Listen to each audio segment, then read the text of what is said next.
You have not come to this night merely to rest your body. You have come to interrupt a life that has been repeating itself through habit, expectation, memory, and reaction. For many nights, you have closed your eyes while carrying the same person into sleep.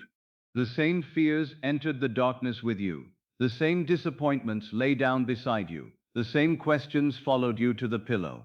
Then morning came, and because the world looked familiar, you called the repetition fate. But what you called fate was often yesterday, carried faithfully into the night. Most men imagine that sleep is a blank interval. They think the day ends, consciousness disappears, and life resumes unchanged at dawn. I tell you that sleep is not an empty corridor between 2 days. It is one of the great doors through which a state is carried from the invisible into the visible. The person who falls asleep is the person who, in subtle ways, begins to shape the morning. If you fall asleep as the one who is worried, you do not merely rest with worry. You renew the identity that expects something to fear. If you fall asleep as the disappointed one, you renew the eyes that will search tomorrow for disappointment. If you fall asleep as the person who believes nothing ever changes, you give another night of life to the very self you wish to leave behind. Tonight, however, you are not here to give the old person another night. You are here to let that identity become tired enough to loosen its hold upon you. You are here to discover that a life changes when the one who sleeps changes, not when every problem has been solved, not when every person has behaved as you wished, not when every obligation has been settled or every door has opened. The true turning begins before the evidence appears. It begins when you cease carrying the former self into the creative darkness of sleep. You may have tried to improve your circumstances while remaining inwardly loyal to the person created by those circumstances. You may have spoken brave words during the day, only to lie awake at night rehearsing failure. You may have asked for a different future while repeatedly remembering the past as though it were the only pattern life could follow. But tonight will not be another unconscious return to yesterday. Before we go further, make one small outward gesture that agrees with the inward decision you are making now. Subscribe to this channel, not as a careless movement, but as a quiet sign that you intend to return to these teachings until the new state becomes more natural than the old one. Let that simple act represent your willingness to stop wandering from truth each time the world appears unchanged. Subscribe now, and let the decision stand as your first gentle promise to yourself. Each time you return, you are not beginning again because you failed.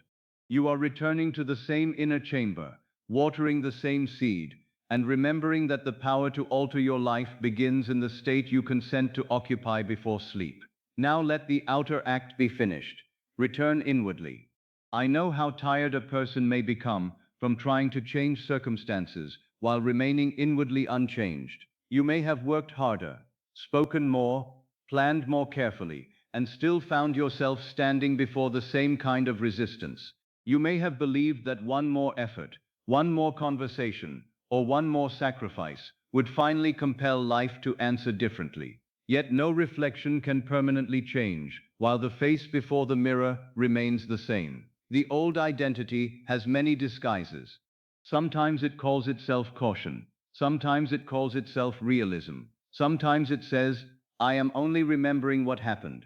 But memory, when entered with feeling, is not merely a record. It becomes a present occupation. You relive the injury, renew the humiliation, rehearse the refusal, and then wonder why tomorrow carries the atmosphere of yesterday. This is how a life repeats itself without the person understanding the cause. A man may change his house and carry the same inner conversation into every room. A woman may leave one relationship and enter another, while secretly expecting the same abandonment. One may receive more money and still sleep as the person who fears there will never be enough.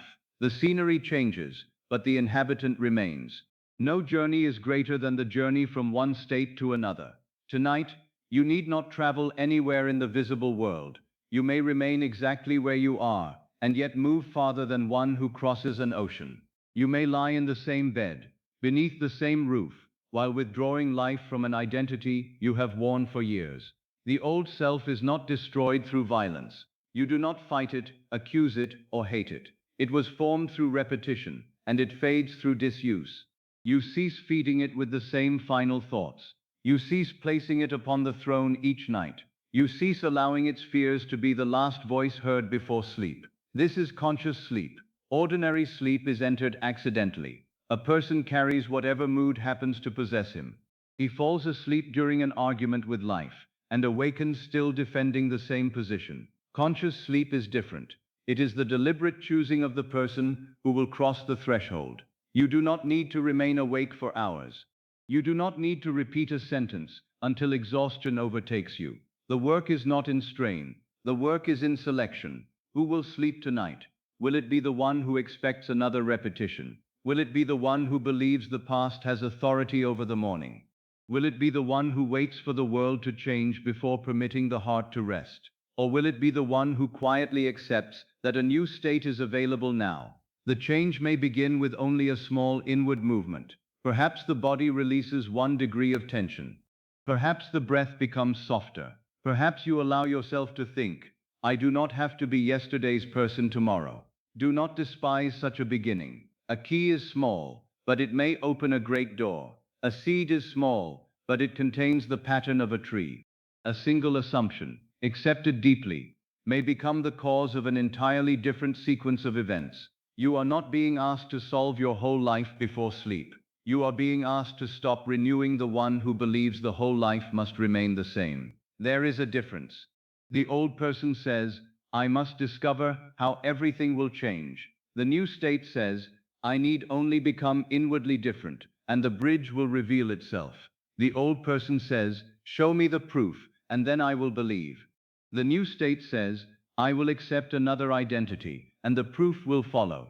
The old person studies the reflection. The new state changes the face. You may still see the same room when morning comes. You may still remember the same duties. A certain letter may not yet have arrived. A particular person may remain silent. The visible world may continue for a time to repeat the shape of former assumptions. Do not take that continuation as a command to return. An echo may remain after the voice has changed. A bell continues to vibrate after the hand has withdrawn. The old life may speak for a little while after you have ceased speaking its inner language. Your task is not to silence every echo in one night. Your task is to stop becoming the voice that produces it. Before sleep takes you, I will lead you toward the place where change truly begins. I will show you why hearing these ideas night after night is not empty repetition. A truth revisited with feeling is not merely heard again. It is driven deeper into consciousness until it ceases to be an idea and becomes a dwelling place. At first, you may listen and agree only intellectually. You may say, yes, imagination is powerful. Yes, the state matters. Then the day returns, and appearances persuade you otherwise. You forget. You react. You enter the former room. But each return to truth weakens the habit of forgetting. Each night you remember that you are not the circumstance. You loosen the chain. Each night you refuse to call the present appearance final. You withdraw nourishment from the old state. Each night you fall asleep in a little more relief, a little more dignity, and a little more inner freedom. You teach consciousness another way to be. This is why repetition can transform a life. Not because the sound itself possesses magic, but because repeated truth gradually becomes natural. And what becomes natural to consciousness seeks expression. You once repeated the old story until it felt natural. You may not have done so deliberately. Perhaps others repeated it around you. Perhaps disappointment repeated it for you. Perhaps one painful event became a sentence, and the sentence became an identity. I am the one who is overlooked. I am the one who must struggle. I am the one for whom good never lasts. I am the one who is always too late. These were not eternal truths. They were ideas rehearsed until the body accepted them as home. Now another home may be built, not in stone, but in consciousness. I am guided. I am supported. I am capable of change. I am no longer bound to yesterday's conclusion. Life may answer me in ways I cannot yet see. Do not repeat these words mechanically. Hear what they imply. If you are guided, then not seeing the whole road is no disaster. If you are supported, then support is not limited to the channel you presently know. If you are capable of change, then age, habit, and history are not final authorities. If you are no longer bound to yesterday's conclusion, then tomorrow is not required to reproduce it. Let these implications begin to loosen the old certainty. You do not need perfect belief tonight. Perfect belief is often the result of practice, not the beginning. Begin with willingness. Be willing to consider that the story may not be finished. Be willing to rest without defending the old identity. Be willing to experience, for a few moments, how it might feel if change had already begun within. Perhaps something in you says, "But I have tried before." The former self speaks through the evidence it understands. Do not argue with it. Say only, "I am not repeating an old effort. I am choosing a new identity." Perhaps another thought says, "What if nothing happens?" You may answer, "Something has already happened if I no longer consent to be the same person." The first change is invisible. The first movement is inward. The first victory is the refusal to renew the former state.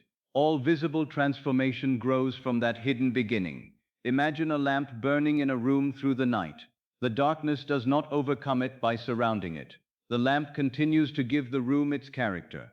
In the same way, one quiet assumption may remain alive while the outer world is dark with unanswered questions. You do not need enough light to see the whole road. You need enough light to know that another road exists. Tonight, that light is the knowledge that identity precedes experience. The person you carry into sleep matters. The mood in which you surrender consciousness matters. The final inner conversation matters. Not because you must fear every passing thought, but because the state you repeatedly return to becomes the state from which life proceeds. So let this night become a boundary. On one side is the person who lived by reaction. On the other is the person who begins to live by assumption.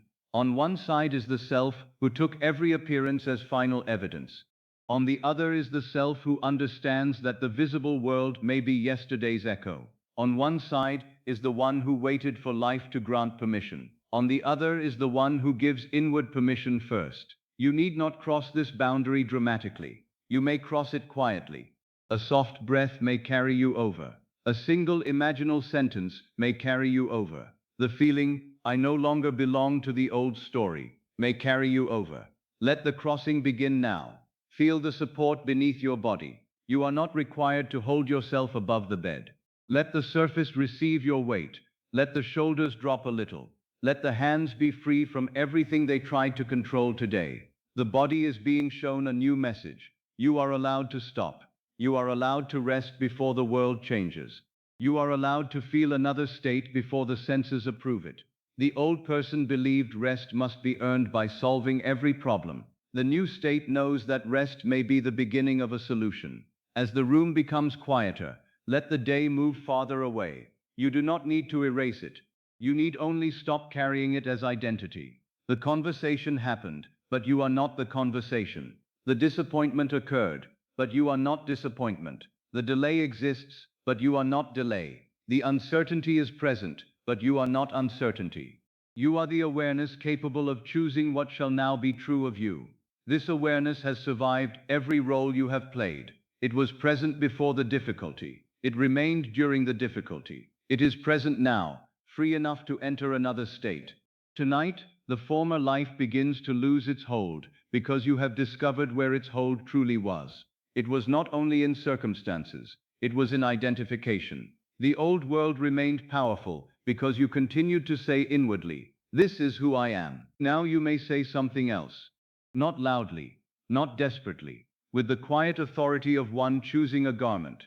"This is what I experienced, but it is not what I am. This is what appeared, but it is not what I must continue to express. This is the life I knew, but it is not the only life available to me." Let those words become gentle. The night does not need a speech, it needs a state. And before this night carries you into sleep, you will learn to choose that state so naturally that the old person no longer receives the final word.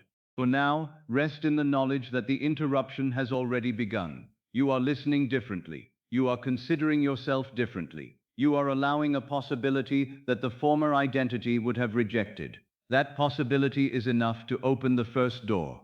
You did not come here merely to rest the body. You came to let an old self grow quiet. You came to refuse another unconscious repetition.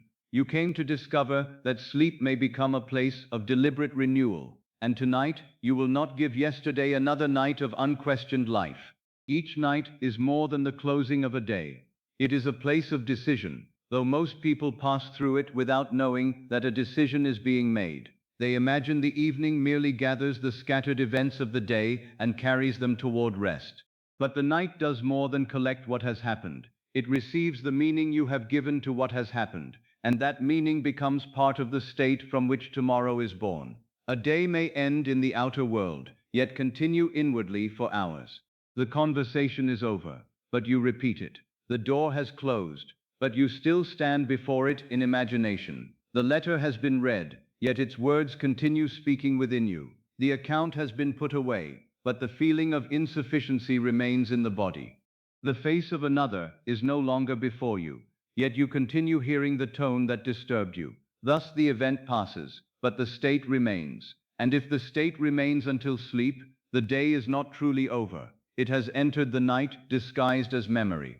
This is why every night is a new point of creation. It is the place where the emotional identity of the day may either be carried forward or gently replaced. The body may lie down, but consciousness does not become empty. It carries an atmosphere. It carries a conclusion.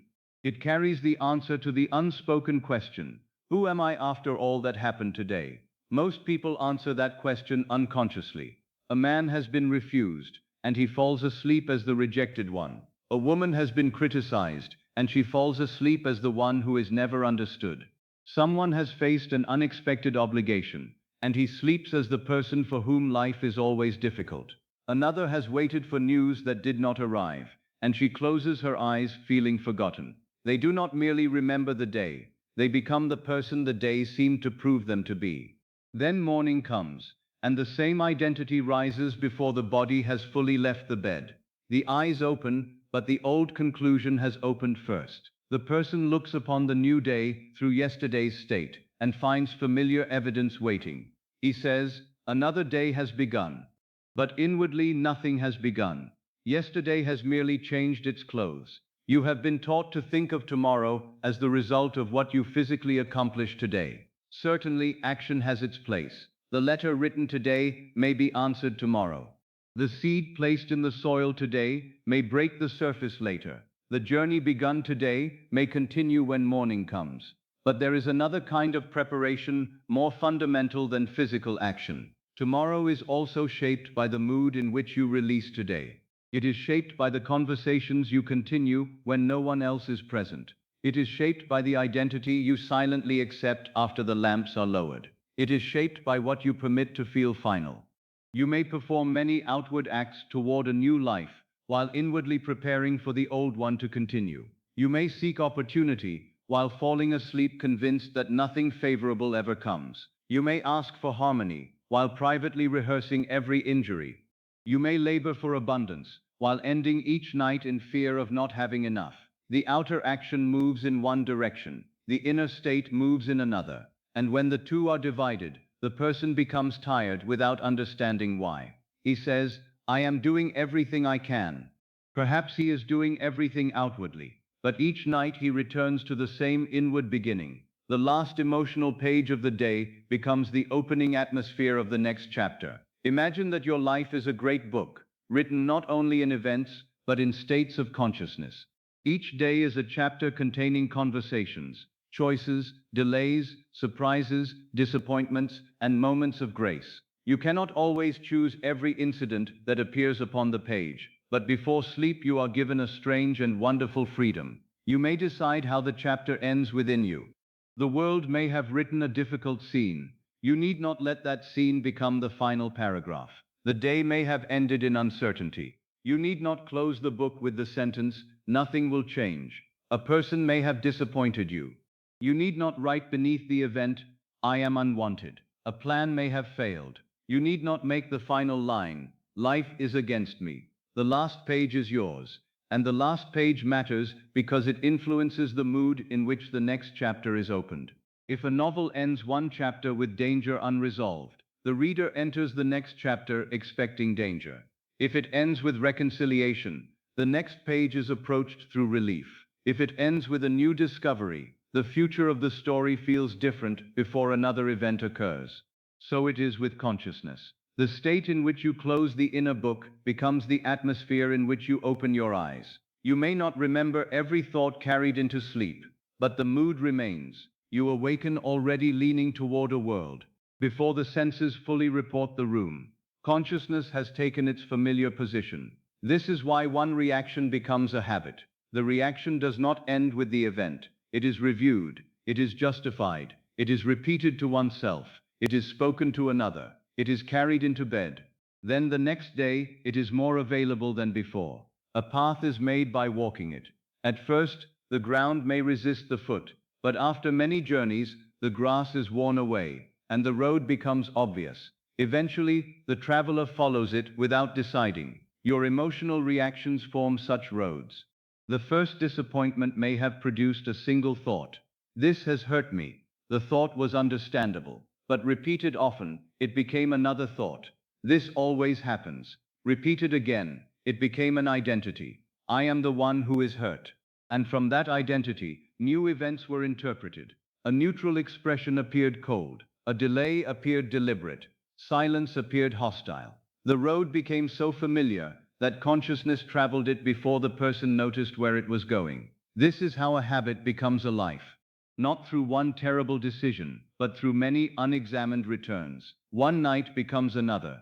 One conclusion becomes another morning. One emotional page becomes the beginning of the next chapter. Years may pass, and the person says, "This is simply who I am," but it is not who he is.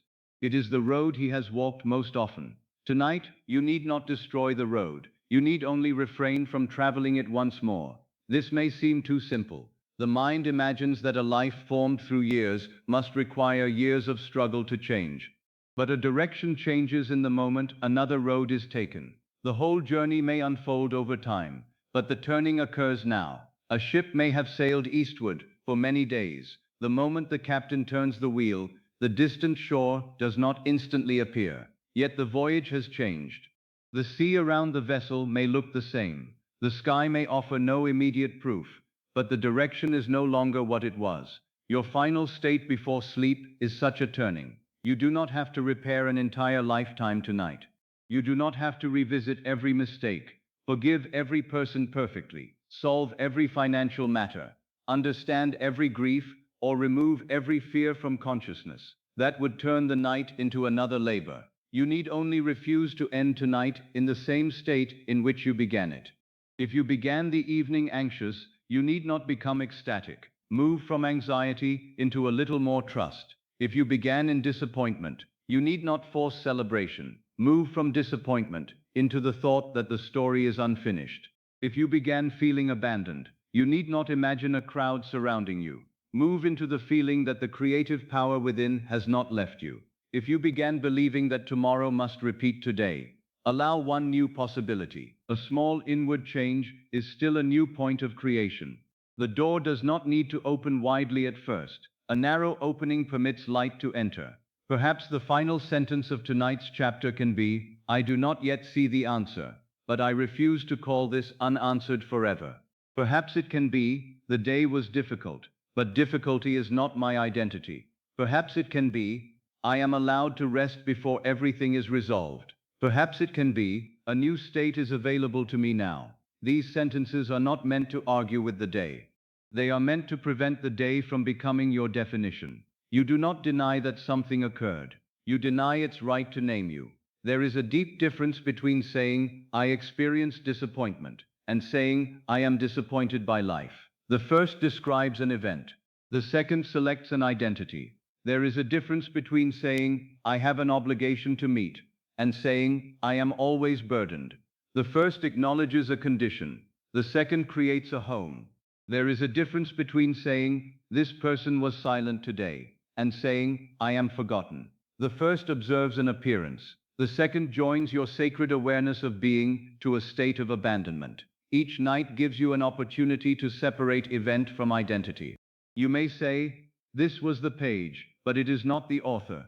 You are the author through the meaning you accept. The outer world may supply characters and incidents. It may present circumstances you would not consciously choose. but no circumstance can enter the deepest chamber and write the final line without your consent. That consent is often given through emotional repetition. You repeat what happened until it becomes what you expect. You expect it until it becomes what you notice. You notice it until it becomes what you call reality. Then reality appears to confirm the first reaction. The circle continues. Tonight, you break the circle not by fighting reality, but by choosing another final page. Take an event from the day that still feels unfinished within you. Do not choose the most painful event of your entire life.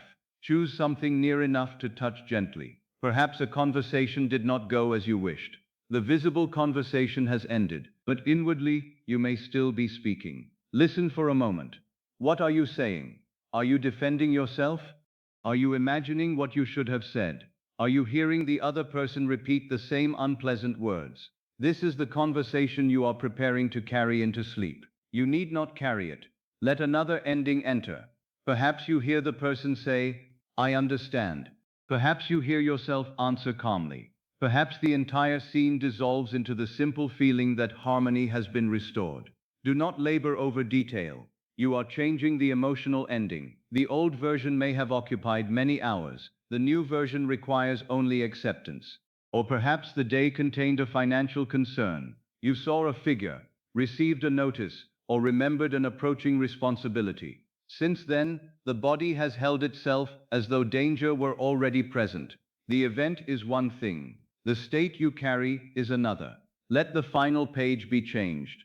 You need not imagine how every obligation will be met. Feel only the quietness of one who has discovered that the matter can be handled. Hear inwardly a trusted voice say, it is settled. Allow the shoulders to receive the implication. The means may remain hidden. The state of resolution is not hidden from imagination. Or perhaps you waited for a letter that did not come. The mind has already written its own explanation. They have forgotten me. The answer is no. Nothing is moving. Do not let an empty post become the author of tomorrow. The absence of a letter today is not a revelation of eternity. Close the chapter differently. Imagine holding the letter already received. You need not see every word. Feel the weight of the paper. Hear yourself say, at last. Let relief become the final mood rather than absence. You are not pretending that the letter arrived today. You are choosing not to make non-arrival your identity tonight. This practice is not deception, it is selection. Every day offers many possible meanings. You have selected the painful meaning so often because it appeared reasonable. Now you select a meaning consistent with the life you desire to express. Reason may say, but that is not what happened. Imagination replies, it is the state from which I choose to live. The purpose is not to rewrite public records. It is to prevent the unwanted event from continuing psychologically as your present reality. An event can happen once in the world and 1,000 times in memory. Which occurrence has the greater effect upon the state? The one event lasted minutes. The repeated memory may occupy years.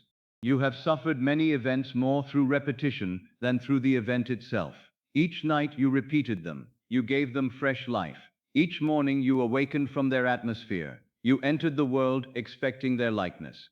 Now you understand the point of creation hidden in the evening. You may refuse to renew the injury. You may let the scene end differently within. You may allow the body to sleep in another conclusion. This does not mean that you must feel cheerful about everything before closing your eyes. It means that you refuse to make pain sacred by giving it the last word. There is a holiness in choosing peace when the day offered none. There is power in accepting dignity after humiliation. There is creative courage in feeling supported while the visible means remain uncertain. You are not waiting for the night to erase the day. You are using the night to transform the identity created by the day. Most people end each evening by asking what happened. I ask you to ask another question. What state am I carrying from what happened? The event may be finished. The state may still be active. If the state is unwanted, do not condemn yourself. Recognition is the beginning of freedom. You may notice, I am carrying resentment. Then ask, would I carry this if harmony were already restored? You may notice, I am carrying fear. Ask, would I carry this if I knew I were guided? You may notice, I am carrying shame. Ask, Would I carry this if I remembered my divine identity? Do not demand an immediate answer in words. Let the body answer. The shoulders may soften, the breath may lengthen, the face may release the expression it has worn all day. This bodily change tells you that another state has entered. Your new nightly practice is not a struggle to become perfect. It is a sacred interruption of unconscious continuity. You are saying, the day may have begun in one state, but it will not end there. You are refusing to let one mood possess both sunset and dawn. You are taking back the final page. Imagine the book beside you. The chapter of this day is nearly complete. Many lines were written without your conscious choosing. There were duties, interruptions, reactions, and words spoken too quickly. There may have been beauty as well, though fear often caused you to overlook it. Now the final page remains. What will you write upon it? Will you write the old conclusion? Nothing changes. I am alone. I am not enough. Life is too difficult. Or will you permit another sentence? The story continues beyond what I can presently see. I am not abandoned by the power within me. I am greater than the reaction I had today. The way is being prepared. All things may yet be made new. One sentence accepted with feeling may change the atmosphere in which the book is closed, and when morning opens it again, the next chapter begins beneath another light. Do not be concerned if the first morning seems ordinary. A new chapter does not need to announce itself with thunder. The first sign may be that you respond differently to the same appearance. Yesterday, a delay became proof of failure. Tomorrow, it may remain merely a delay. Yesterday, silence became rejection. Tomorrow, it may remain an unfinished space. Yesterday, an obligation awakened panic. Tomorrow, it may awaken practical thought without destroying your peace. These changes in response are not small. They reveal that the author has changed. Once the author changes, the story must follow. A new identity interprets events differently, chooses differently, speaks differently, and notices possibilities that the old identity ignored. Thus, the inner shift begins to gather outer consequences. One quiet night may alter a reaction. Repeated nights may alter a habit. A changed habit of identity may alter a life. This is why hearing these truths night after night may be useful. Not because you need endless instruction, but because the world encourages forgetfulness. The senses present yesterday's evidence with great persuasion.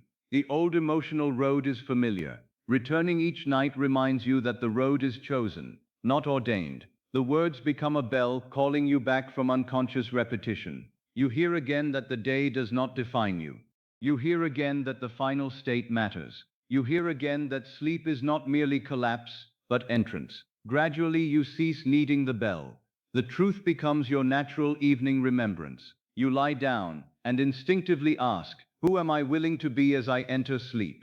The old offense may appear, and you revise it. The old fear may rise, and you release it. The old identity may call your name, and you no longer answer automatically. This is mastery practiced quietly. No one may know what you are doing. The room remains still.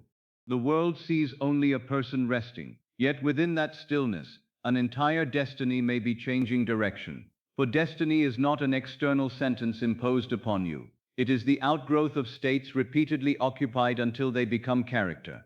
Change the habitual state, and destiny must change its expression. Do not attempt to change all states tonight.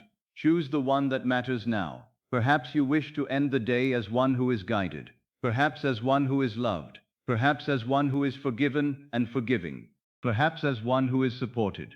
Perhaps as one who is inwardly free. Choose one. Let it become the final page. If you choose guidance, imagine the chapter closing with the words, I was led more perfectly than I knew. If you choose love, let it close with, I am held in affection and understanding. If you choose support, let it close with, the means are present, even before I see them. If you choose freedom, let it close with, the former state has no claim upon tomorrow.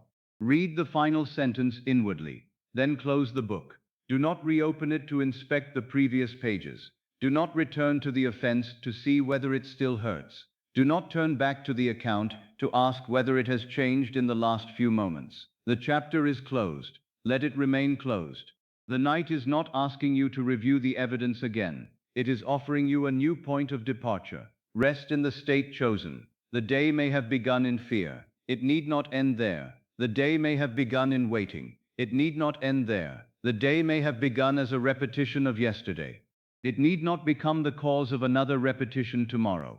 You possess the final page. Use it gently. Use it consciously. Use it not to deny the day, but to release yourself from becoming its prisoner. Each evening is a quiet crossroad. One road renews the familiar self. The other allows a new identity to enter the night. The choice may be invisible to everyone but you, yet the invisible choice is the beginning of the visible road. So let tonight be new, even if nothing outwardly appears new yet. Let the final mood be different. Let the last conversation be kind.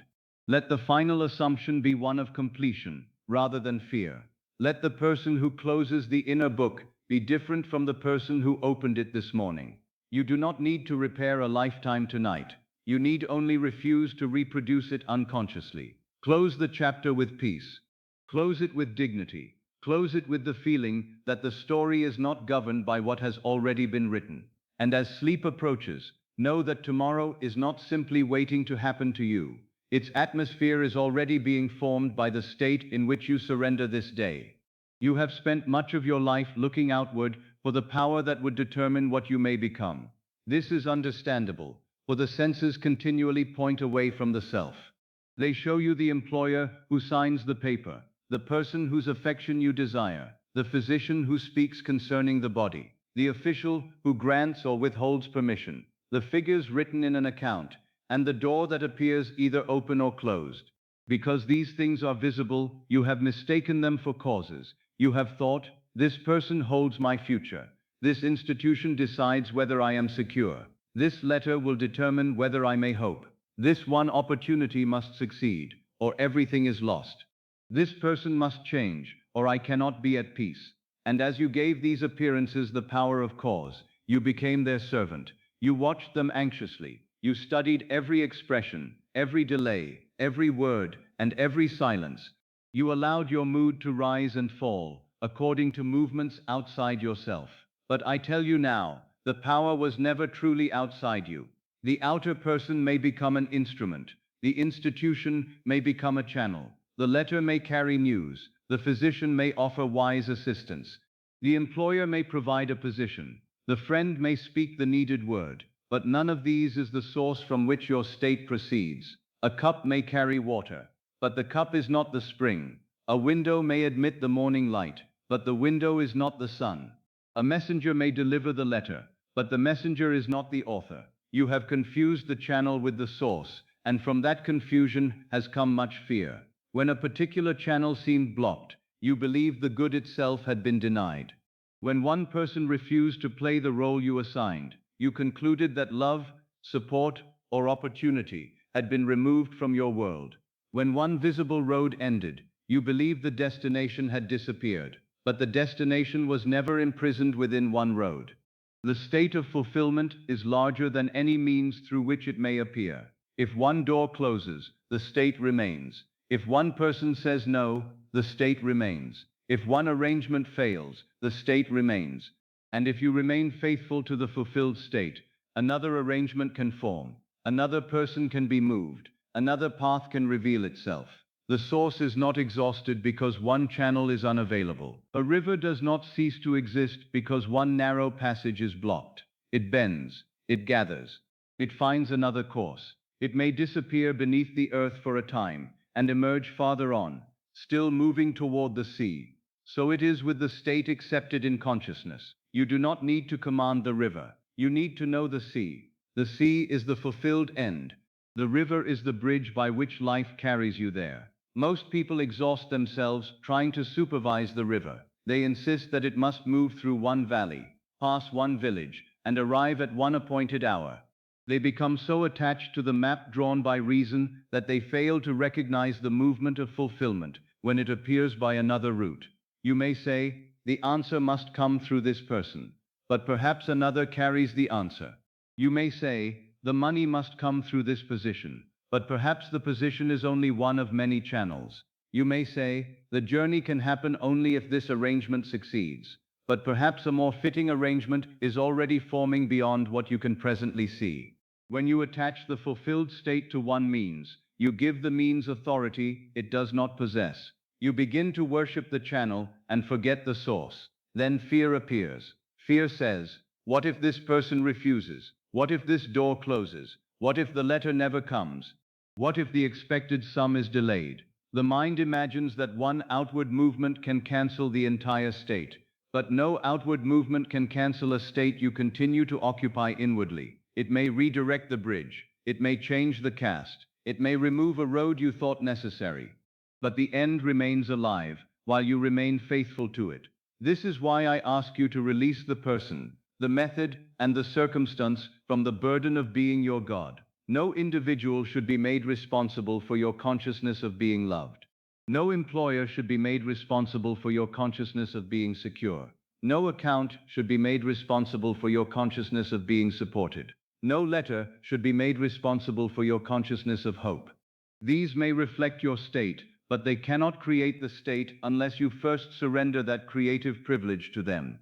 You are the operant power, not because you can force the world into obedience through effort, but because the state from which you live determines the world you are capable of entering, receiving, and sustaining. This is not a call to aggression, it is a call to inward responsibility.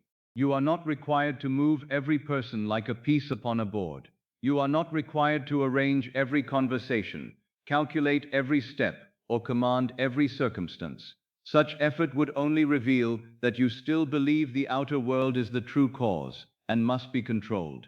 The operant power does not strain against the reflection. It changes the state being reflected. Suppose a woman feels that one man alone possesses the power to make her loved. She watches his every action. His silence becomes abandonment. His delay becomes rejection.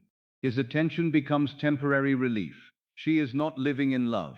She is living in dependence upon a sign. Even when the sign appears, her peace is fragile, for she knows it may disappear. But let her change the cause. Let her cease defining herself as one who waits to be chosen. Let her enter the state of being cherished, valued, and emotionally secure. Let her sleep in that identity until it begins to feel natural. Then the world must answer the new state. The same person may respond differently. Another may enter. A relationship may be transformed. Or the woman may discover that what she had called love was merely fear wearing a pleasant garment. The form may vary. The state of being loved remains the true fulfillment.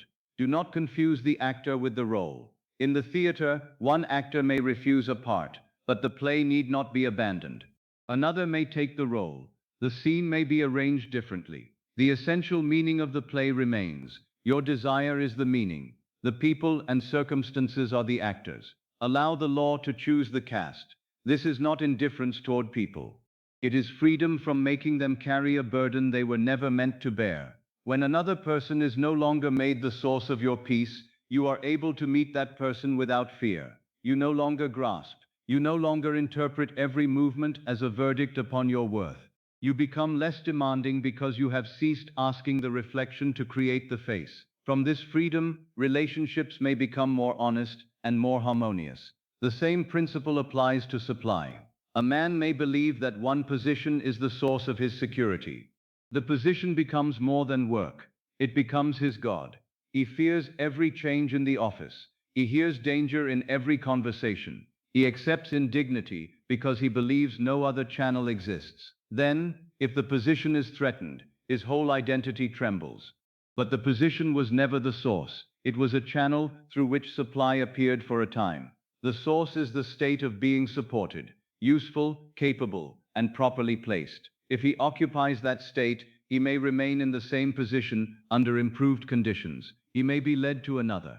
An ability long ignored may become valuable. An acquaintance may remember him. A journey may introduce him to a new opportunity. A circumstance he first calls loss may become the bridge to greater security. I do not say he should act carelessly or abandon wise responsibility. I say he should stop kneeling inwardly before one channel, as though all life depended upon it. He may do his work well, while knowing that the source is greater than the office. He may meet change without surrendering identity. He may say, this position is a means. It is not the author of my worth. Then he becomes free enough to see possibilities fear had concealed. Consider the letter for which you may be waiting. Perhaps the letter seems to carry the answer to an important question. Until it arrives, hope appears suspended. Each day you listen for its delivery. Each sound near the door awakens expectation. If nothing comes, the heart falls. You have given a piece of paper authority over your inner state. The letter may indeed be a channel, but it is not the source. Before it is written, the fulfilled state exists. Before the ink touches the page, relief exists as a possible state of consciousness. Before the postman carries it to your door, the answer exists within imagination. You may enter that answer now. You may hear the words inwardly. You may feel the release that the letter would bring. You may sleep as though the matter is settled. Then the letter may come, or the answer may arrive through a means you never considered. Perhaps a conversation makes the letter unnecessary. Perhaps another arrangement is formed. Perhaps the question itself changes because you have entered a larger state. Do not limit the law to the envelope. Know the end. Let the means find their form. The same is true when you receive an opinion concerning the body. A physician may offer knowledge, care, and practical assistance. Honor the skill. Follow wise counsel. But do not make another person's words the final definition of your being. An opinion may describe a present condition. It does not possess the divine authority to name your eternal identity. You may hear the facts and still refuse to become the facts. You may care for the body while imagining strength. You may accept assistance while occupying peace. You may follow treatment without surrendering consciousness to fear. The physician is a channel of care. The source of your inner state remains within. This does not require denial. It requires proper order. You do not deny the instrument. You refuse to worship it. You do not reject the visible help. You recognize that help is an expression of a deeper state. When you feel yourself supported, wise assistance may become one of the forms through which support appears. When you feel yourself guided, the right counsel may be recognized. When you assume peace, you can hear information without allowing fear to distort every word. The state changes how you receive the channel. It also changes which channels become available. There is great relief in this understanding. You no longer need to control the whole world. You do not have to persuade every person. You do not have to hold every door open with your own hands. You do not have to know every path before taking the first step. You need only cease giving the world the power to tell you who you are. The outer world may inform you about present conditions. It cannot decide your final state unless you accept its report as identity. A bank account may show a figure. It cannot say, "You are powerless," unless you speak those words inwardly. A person may remain silent. Silence cannot say, "You are unlovable," unless you interpret it so. A door may close. The door cannot say, "There is no way," unless you make one doorway equal to the whole world. A plan may fail. Failure of the plan cannot say, "The desire is impossible," unless you confuse the plan with the fulfilled state. Circumstances do not possess voices of their own. You give them voices. You translate them. You place words into their mouths. Then you fear the sentences you have written. Tonight, remove the false voice from the circumstance. Let the account remain an account. Let the silence remain silence. Let the closed door remain one closed door. Let the failed plan remain one plan that did not continue. Do not allow these appearances to become prophets. They know nothing of the future beyond the state you continue to occupy. You are the one who gives the future direction through assumption. This is the meaning of being the operant power. It is not domination of others. It is mastery of identification. The world may offer an appearance. You decide whether to wear it. The world may offer delay. You decide whether delay means denial. The world may offer change. You decide whether change means danger or movement. The world may offer silence. You decide whether silence becomes abandonment or simply an unfinished interval. Your decision may at first be conscious and deliberate. Over time, the new meaning becomes natural. You cease translating every event through fear. Then life begins to look different because the interpreter has changed. Two people may receive the same news. One feels destroyed because the news confirms an identity of helplessness. The other feels challenged but remains inwardly supported. The event is the same. The state through which it passes is different. The second person is not pretending the event is pleasant. He is refusing to let it define the end. From that refusal, new action becomes possible. Fear narrows the road. Identity opens it. A person who believes one channel controls everything cannot see beyond that channel. Attention becomes fixed. Imagination becomes imprisoned. He asks the same question in the same way and receives the same emotional answer. But when he remembers the source, the mind becomes spacious again. He can say, I do not know how this will be resolved, but I know resolution is a state I may occupy. He can say, I do not see the road, but the destination is not dependent upon my present sight. He can say, I bless this channel, but I do not confuse it with the source. Then relief enters. Relief is not carelessness. Relief is the absence of the false burden of controlling every means. You may still write the letter. You may still attend the interview. You may still speak honestly with another person. You may still examine your affairs. You may still follow practical counsel. But you perform these actions as one who is guided, not as one trying to compel life through fear. Action from fear says, I must make this one thing happen, or I am lost. Action from the fulfilled state says, this is the natural step before me. I shall take it, and I remain open to the larger arrangement. The outward action may look similar. The inner world is entirely different. One is slavery to the channel. The other is cooperation with the source. Imagine holding a small lantern while walking through darkness. The lantern does not reveal the whole journey. It shows only what is near. If you demand to see the destination before taking another step, you may remain still all night. But if you know the direction, the light is sufficient. The state gives direction. The next natural action gives light. You do not need tomorrow's entire landscape tonight. You need only stop believing that darkness means there is no road. There are roads you have not seen. There are conversations not yet spoken. There are people whose names you do not know. There are decisions forming beyond your awareness. There are abilities within you not yet called forth. There are arrangements that cannot be predicted from the present scene. The source is not limited by your current knowledge of the channels. This is why you may rest. Not because nothing needs to happen, but because you are no longer responsible for consciously manufacturing every occurrence. You select the state. You accept the end. You allow the bridge to form. The deeper intelligence of consciousness can use details that your reasoning mind would never think to combine. It may use the person you overlooked. It may use the delay you resented. It may use the road you did not wish to travel.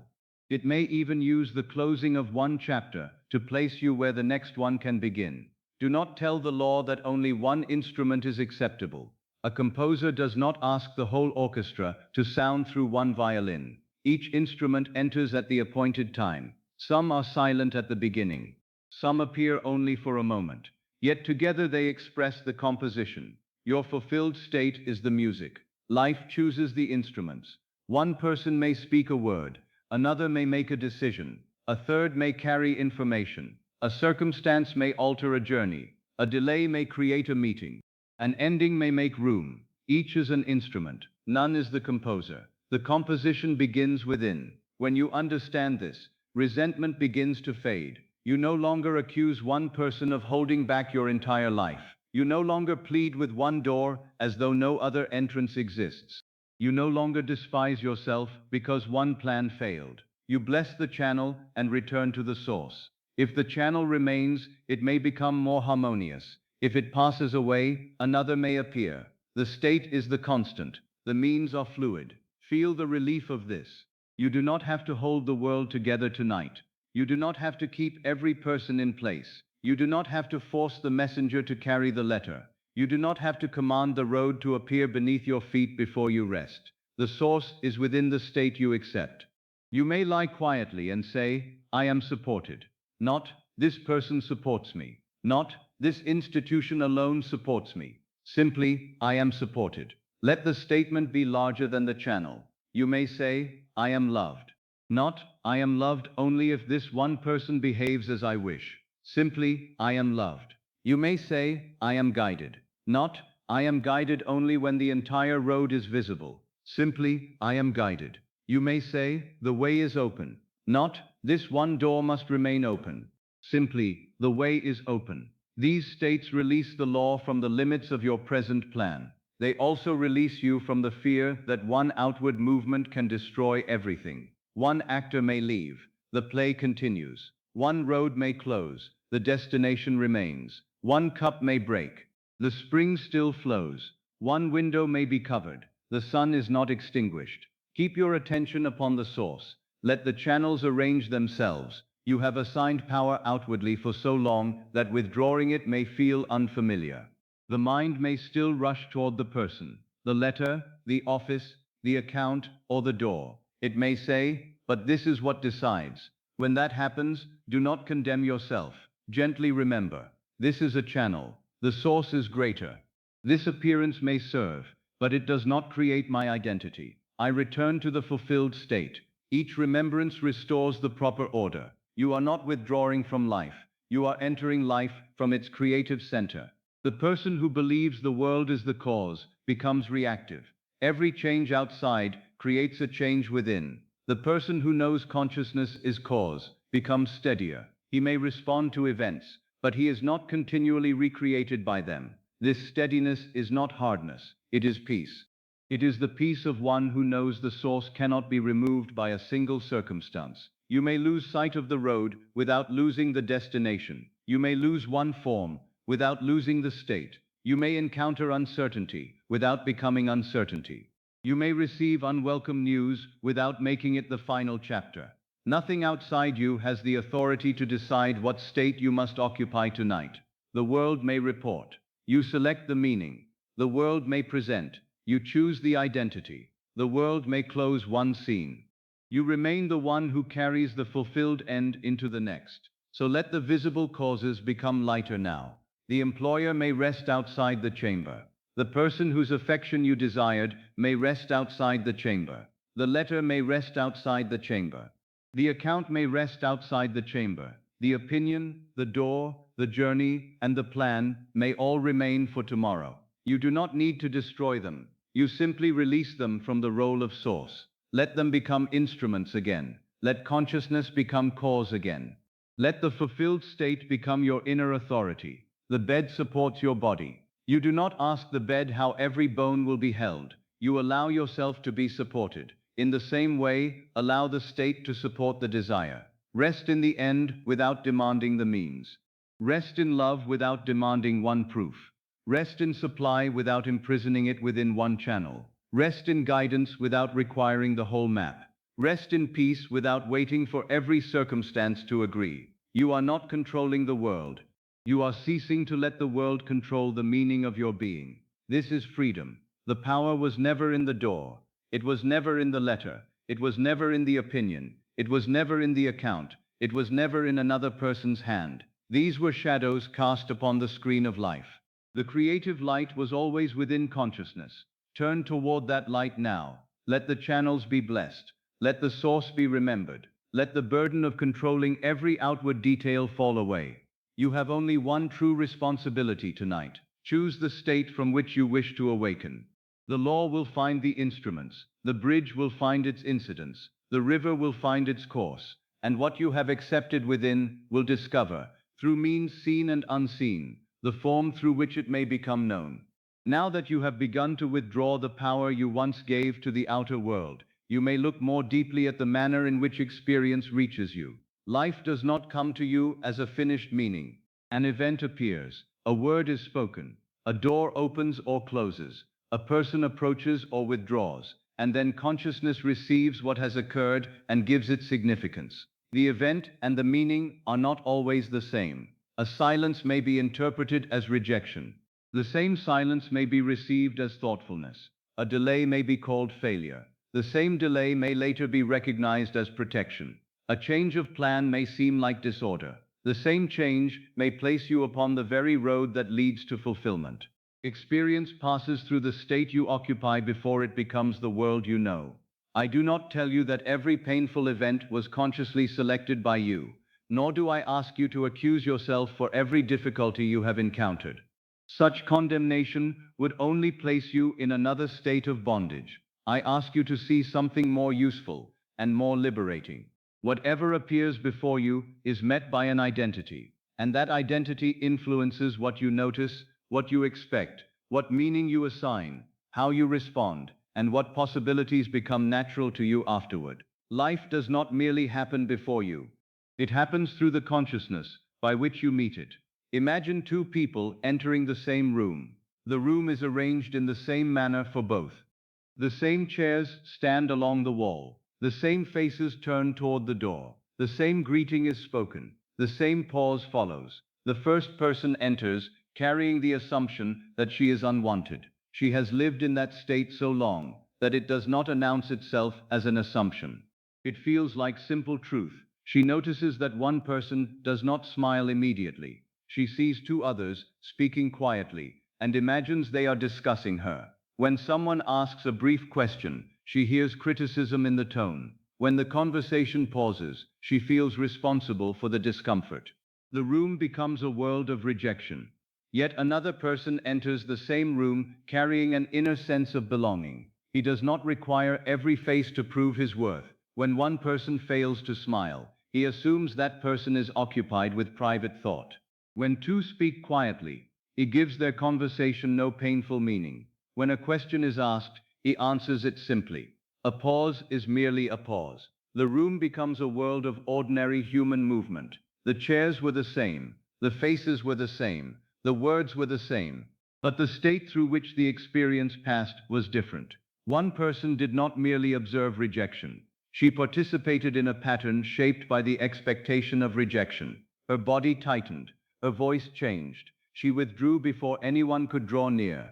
Others responded to the guarded manner she carried. By the end of the evening, the outer world appeared to confirm the state with which she entered.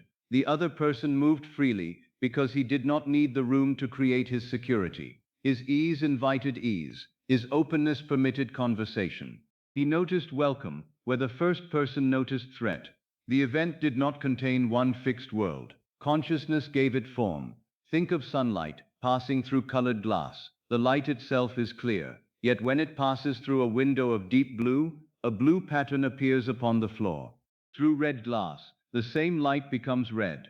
Through gold, the room is warmed by gold. No one strikes the colored pattern upon the floor and demands that it change. The pattern is not the cause. It is the light as it appears after passing through the glass. Consciousness is the window. Your habitual state is the color. Experience is the pattern cast upon the wall of life. If fear is the color through which events pass, the world appears filled with warning. If unworthiness is the color, neutral circumstances become evidence of exclusion. If security is the color, uncertainty loses much of its power to threaten. If love is the color, the person no longer interprets every silence as abandonment.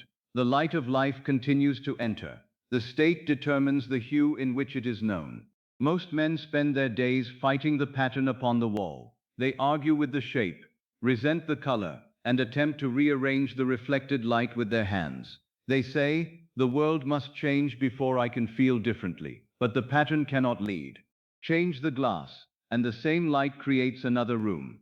This is not a command to ignore the world. It is an invitation to meet the world from a state that does not turn every uncertainty into suffering. You may receive unwelcome news and feel sorrow. You may be disappointed.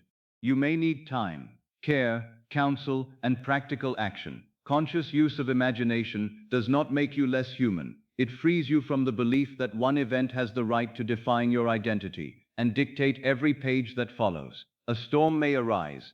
The state determines whether you say, this storm is the whole climate of my life, or this is weather passing through a larger sky.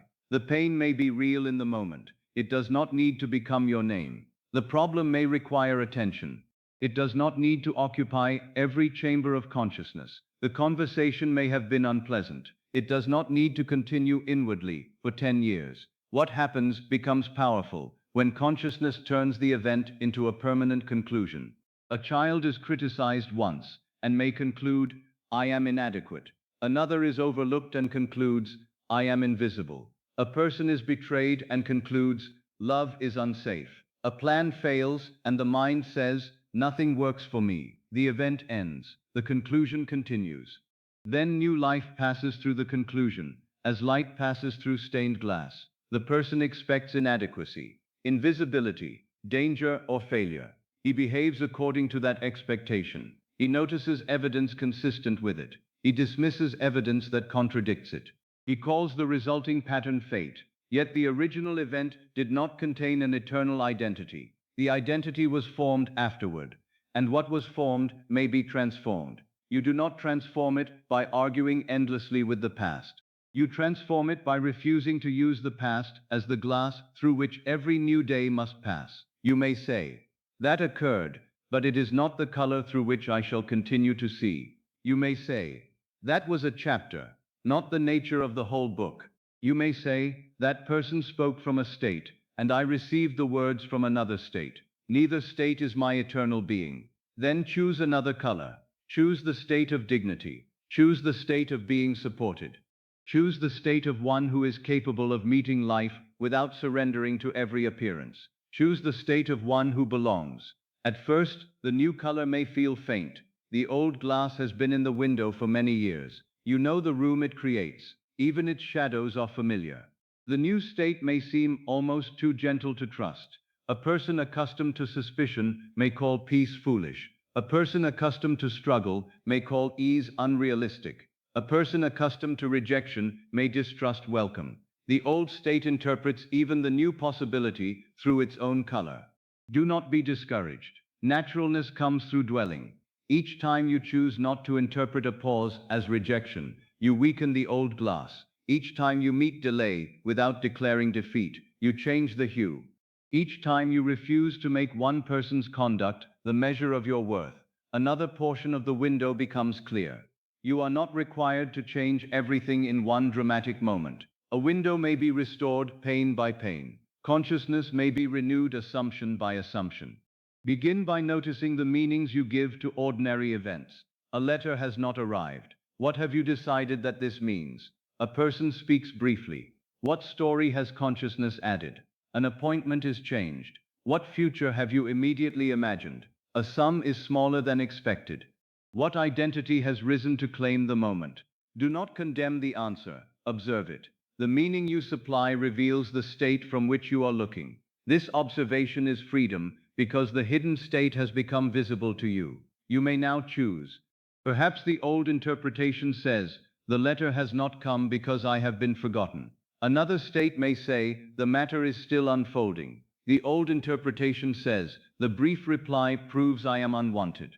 Another says, "One brief reply cannot define the whole relationship." The old interpretation says, "The changed appointment means the opportunity is lost." Another says, "This change may contain an arrangement I do not yet understand." The old interpretation says, "The smaller sum proves I shall never be secure." Another says, "A figure is a present fact, not the measure of my identity or the limit of future provision." You are not forcing a pleasant explanation upon every event. You are refusing to grant fear the exclusive right to interpret life. The mind trained in fear calls its own conclusions obvious. It says, "Anyone can see what this means." But different people see different meanings because they look through different states. A man who feels cherished may receive silence without panic. A man who feels abandoned may receive affection and still fear its disappearance. The event alone does not create security. The state receives the event. This is why accumulating proof cannot permanently heal an identity. The person who feels unworthy may receive praise and dismiss it as politeness. She may be loved and fear that love is mistaken. She may be given opportunity and expect exposure. The state filters the evidence. It keeps what confirms it and rejects what threatens it. To change the life, therefore, you must do more than gather favorable incidents. You must become inwardly capable of receiving them as natural. You must allow the glass to change. Suppose you assume that you are respected. You do not need to walk through the day demanding ceremonial recognition. Respect first becomes a quiet manner of carrying yourself. You no longer over-explain. You do not agree with every criticism merely to avoid conflict. You listen without surrendering dignity. You speak without apologizing for existing. Other people begin to meet a different person. The new reactions they offer are not random. They answer the state now expressed through your posture, words, choices, and expectations. The outer pattern changes because the color has changed. Suppose you assume that you are guided. The state does not reveal every future road at once. But when something changes unexpectedly, you do not collapse into the conclusion that all direction is lost. You remain attentive. You notice a word, a meeting, an impulse, or an alternative that fear would have hidden. Guidance becomes visible because consciousness has become receptive to it. Suppose you assume that you are supported. You may still need to take practical steps. You may still ask, work, plan, and arrange, but you no longer perform these actions as a helpless being pleading with a hostile world. You act as one who expects appropriate means to appear. The state alters the quality of action. It alters what you are willing to attempt. It alters what you recognize as possible. It alters what you accept from others. It alters what you refuse. This is how life happens through consciousness. The inner state is not a private ornament disconnected from the visible world. It becomes the source of perception, meaning, movement, and response. Through these, it enters the chain of events. Two people may receive the same invitation. One assumes she will be uncomfortable, judged, and out of place. She declines. The evening passes without her. Another assumes she is welcomed. She accepts. At the gathering, she meets someone whose conversation changes the direction of her life. The invitation was the same. The state selected different worlds. You may call the meeting chance, but the state made participation natural. This does not mean that every opportunity must be accepted, or that every closed door results from a wrong thought. The law is subtler than such childish blame. It means that habitual consciousness continually shapes the road you are willing and able to walk. A fearful state narrows, a fulfilled state expands, a state of shame hides, a state of dignity appears, a state of helplessness waits for rescue, a state of inner authority notices the next step. Tonight, you are not required to analyze every road you have taken. You are invited to choose the state from which tomorrow's roads will be seen. Ask yourself softly, through what color have I been receiving life? Has it been the color of waiting, the color of defensiveness, the color of believing that good must be temporary, the color of expecting another person to disappoint you, the color of preparing for lack? You need not answer with shame. The glass was formed through experiences, teachings, repetition, and habit. Perhaps you were given that glass before you were old enough to choose. You looked through it and believed the world itself possessed the color. Now you have discovered that the window can be changed. This discovery is enough for tonight. The world may not become clear in one instant, but you no longer need to call the old color reality itself. Imagine removing one pane from the window. Perhaps it is the pane that says, every delay is denial. Take it gently from the frame. Place in its position another assumption. Life may use delay as preparation. Do not demand that every delay become pleasant. Allow it to remain unfinished. Remove the pane that says, silence means I am forgotten. Place another. My worth does not rise and fall with another person's immediate response. Remove the pane that says, one closed road means there is no way. Place another. The fulfilled state contains roads I have not yet seen. Now imagine the light entering differently. The room has not moved. The sun has not changed. Yet the pattern upon the wall begins to alter, because consciousness is no longer filtering life through the same conclusions. You are the window through which your world is known. Do not fight the wall. Do not chase every shadow. Do not demand that the light apologize for the color you once placed before it. Change the state. Then let experience reveal the new pattern in its own order. Perhaps tomorrow brings an event that would once have awakened fear. Notice the first interpretation. It may still come from habit. Pause.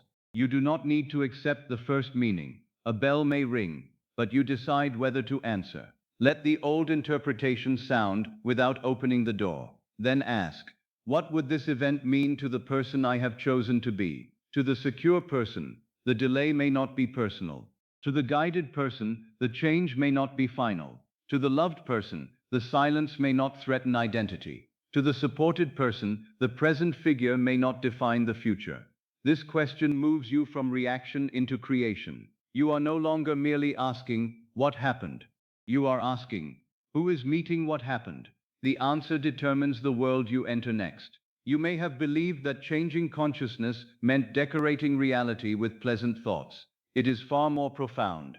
It is changing the center from which you perceive, judge, remember, anticipate, and act. When the center changes, the circumference must eventually answer. The response may begin inwardly. Less fear, less urgency, a greater ability to wait, a clearer decision, a refusal to accept indignity, a willingness to receive help. Then the outer consequences gather. A conversation changes because your tone changes. A relationship changes because your expectation no longer invites the old dance. An opportunity appears because you take a step the former identity would have avoided. A solution is recognized because attention is no longer consumed by disaster. No single movement may appear miraculous, yet the whole pattern becomes another life. Do not seek to manipulate every projected image. The wall may contain many forms.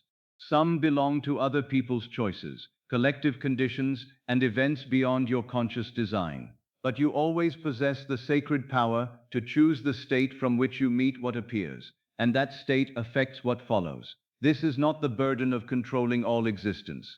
It is the relief of no longer being controlled inwardly by every appearance. You may say, I did not choose this event, but I may choose the consciousness from which I continue. I did not ask for this conversation, but I need not let it become my identity.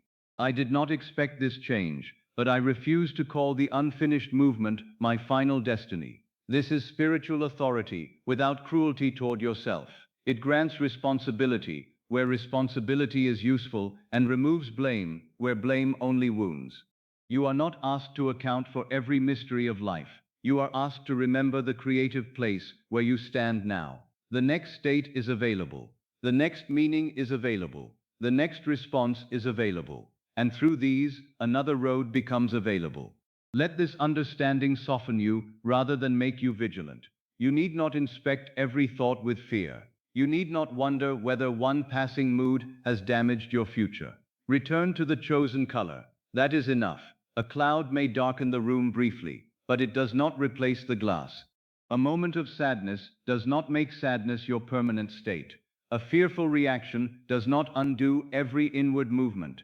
Your home is revealed by where you return. Return to dignity. Return to guidance. Return to the feeling that life is larger than the first interpretation. Return to the awareness that the event has not yet told the whole story.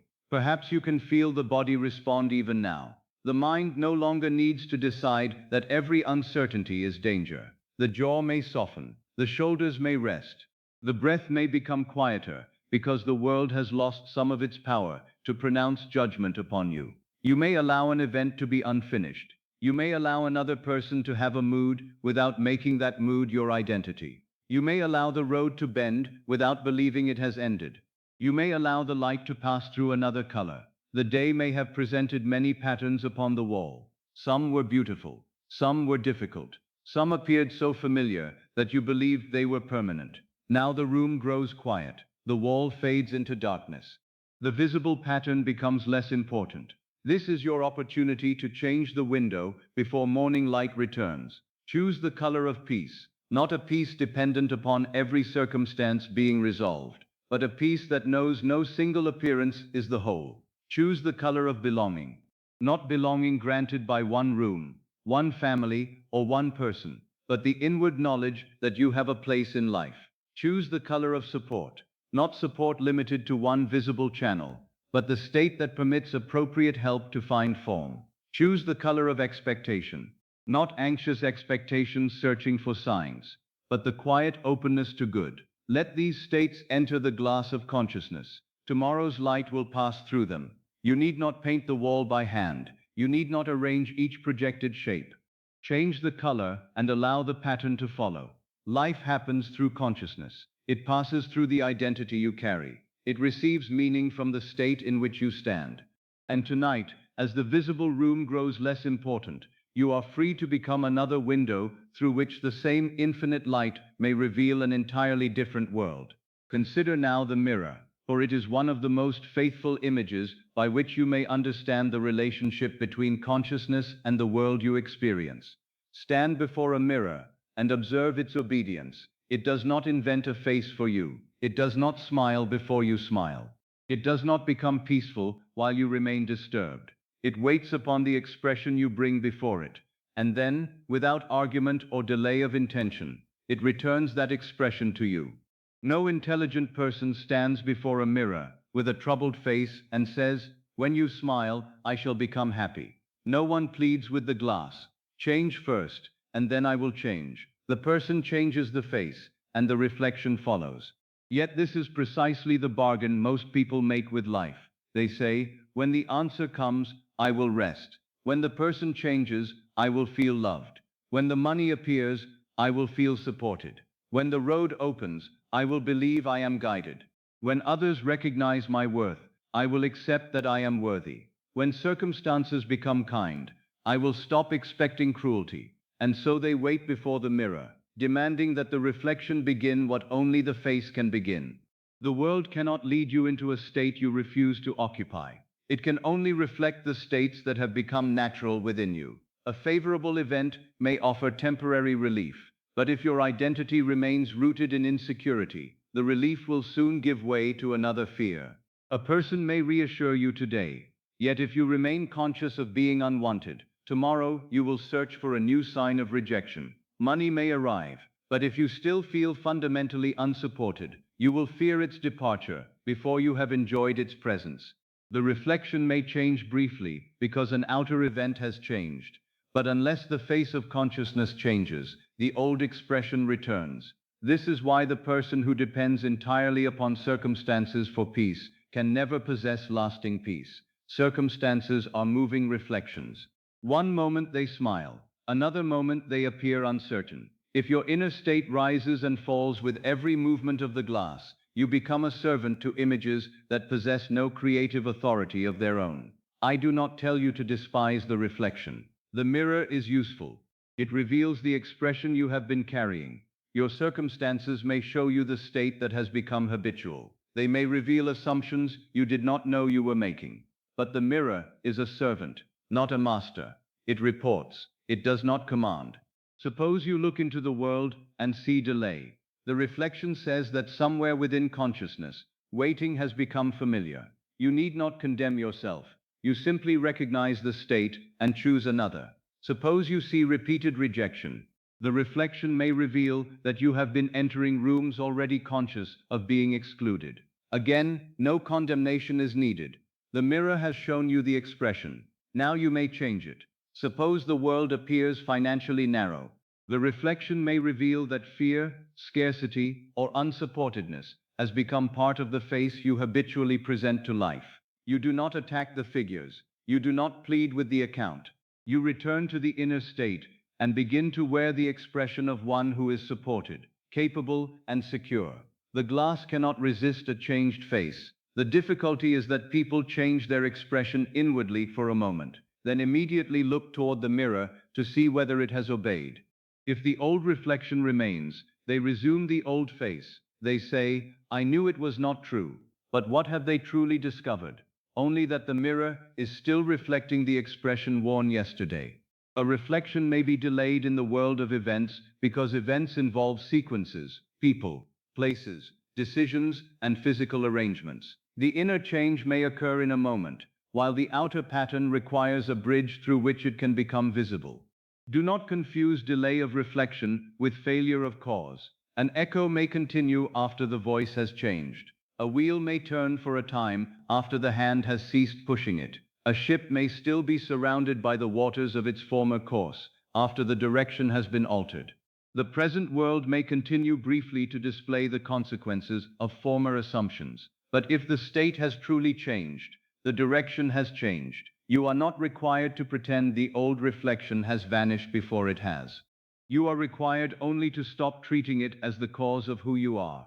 There is a difference between seeing an unpaid obligation and becoming the identity of one who is permanently burdened. There is a difference between noticing another person's silence and becoming the one who is forgotten. There is a difference between receiving an unfavorable report and surrendering peace to it. There is a difference between encountering a closed door and deciding there is no way. The circumstance may be present. The conclusion is optional. The mirror shows an image. You decide whether the image becomes your prophecy. This is the inward freedom I wish you to understand. You do not have to deny what is visible. You may handle responsibilities honestly. You may answer the letter, arrange the payment, seek counsel, care for the body, or speak with another person. Practical action does not oppose imagination, but you may act without allowing the appearance to name you. You may pay an obligation as one who is supported. You may wait for an answer as one who is valued.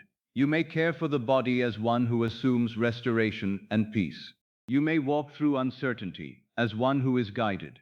The action belongs to the present circumstance. The identity belongs to you. If you surrender identity to the appearance, the mirror leads. If you retain identity while responding wisely, consciousness leads. Imagine a woman standing before a mirror each morning. She dislikes the sadness she sees upon her face, but instead of changing her expression, she covers the glass. For a time, the reflection disappears, yet nothing has changed in the face. Many people do this with circumstances. They move, distract themselves, avoid certain places, or seek constant reassurance. These acts may provide temporary comfort, and sometimes a change of environment is wise. But if the inner expression remains, another mirror will eventually reveal it. The same fear appears in a new house. The same expectation enters another relationship. The same feeling of insufficiency follows a larger income. The same insecurity appears beneath different clothing. You may cross the world and still meet the same reflection because the face traveled with you. This is why I say there is no one to change but self. I do not mean that other people have no choices, or that every circumstance is under your conscious command. I mean that the only place from which you can create a lasting transformation is the state you occupy. You cannot permanently control every person, but you can cease being the person whose peace depends upon their control. You cannot force every road to remain open, but you can become the one who knows guidance is not limited to a single road. You cannot demand that every reflection immediately become pleasant, but you can refuse to let an unpleasant reflection decide the face you will wear next. This is power without violence. It is authority without domination.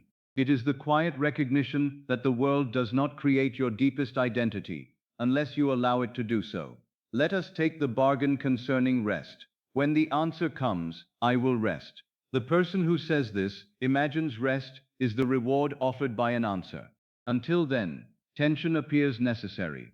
She believes worry proves that she cares. She fears that if she relaxes, the matter will be neglected, or the desired outcome will move farther away. But tension is not the intelligence that produces the answer.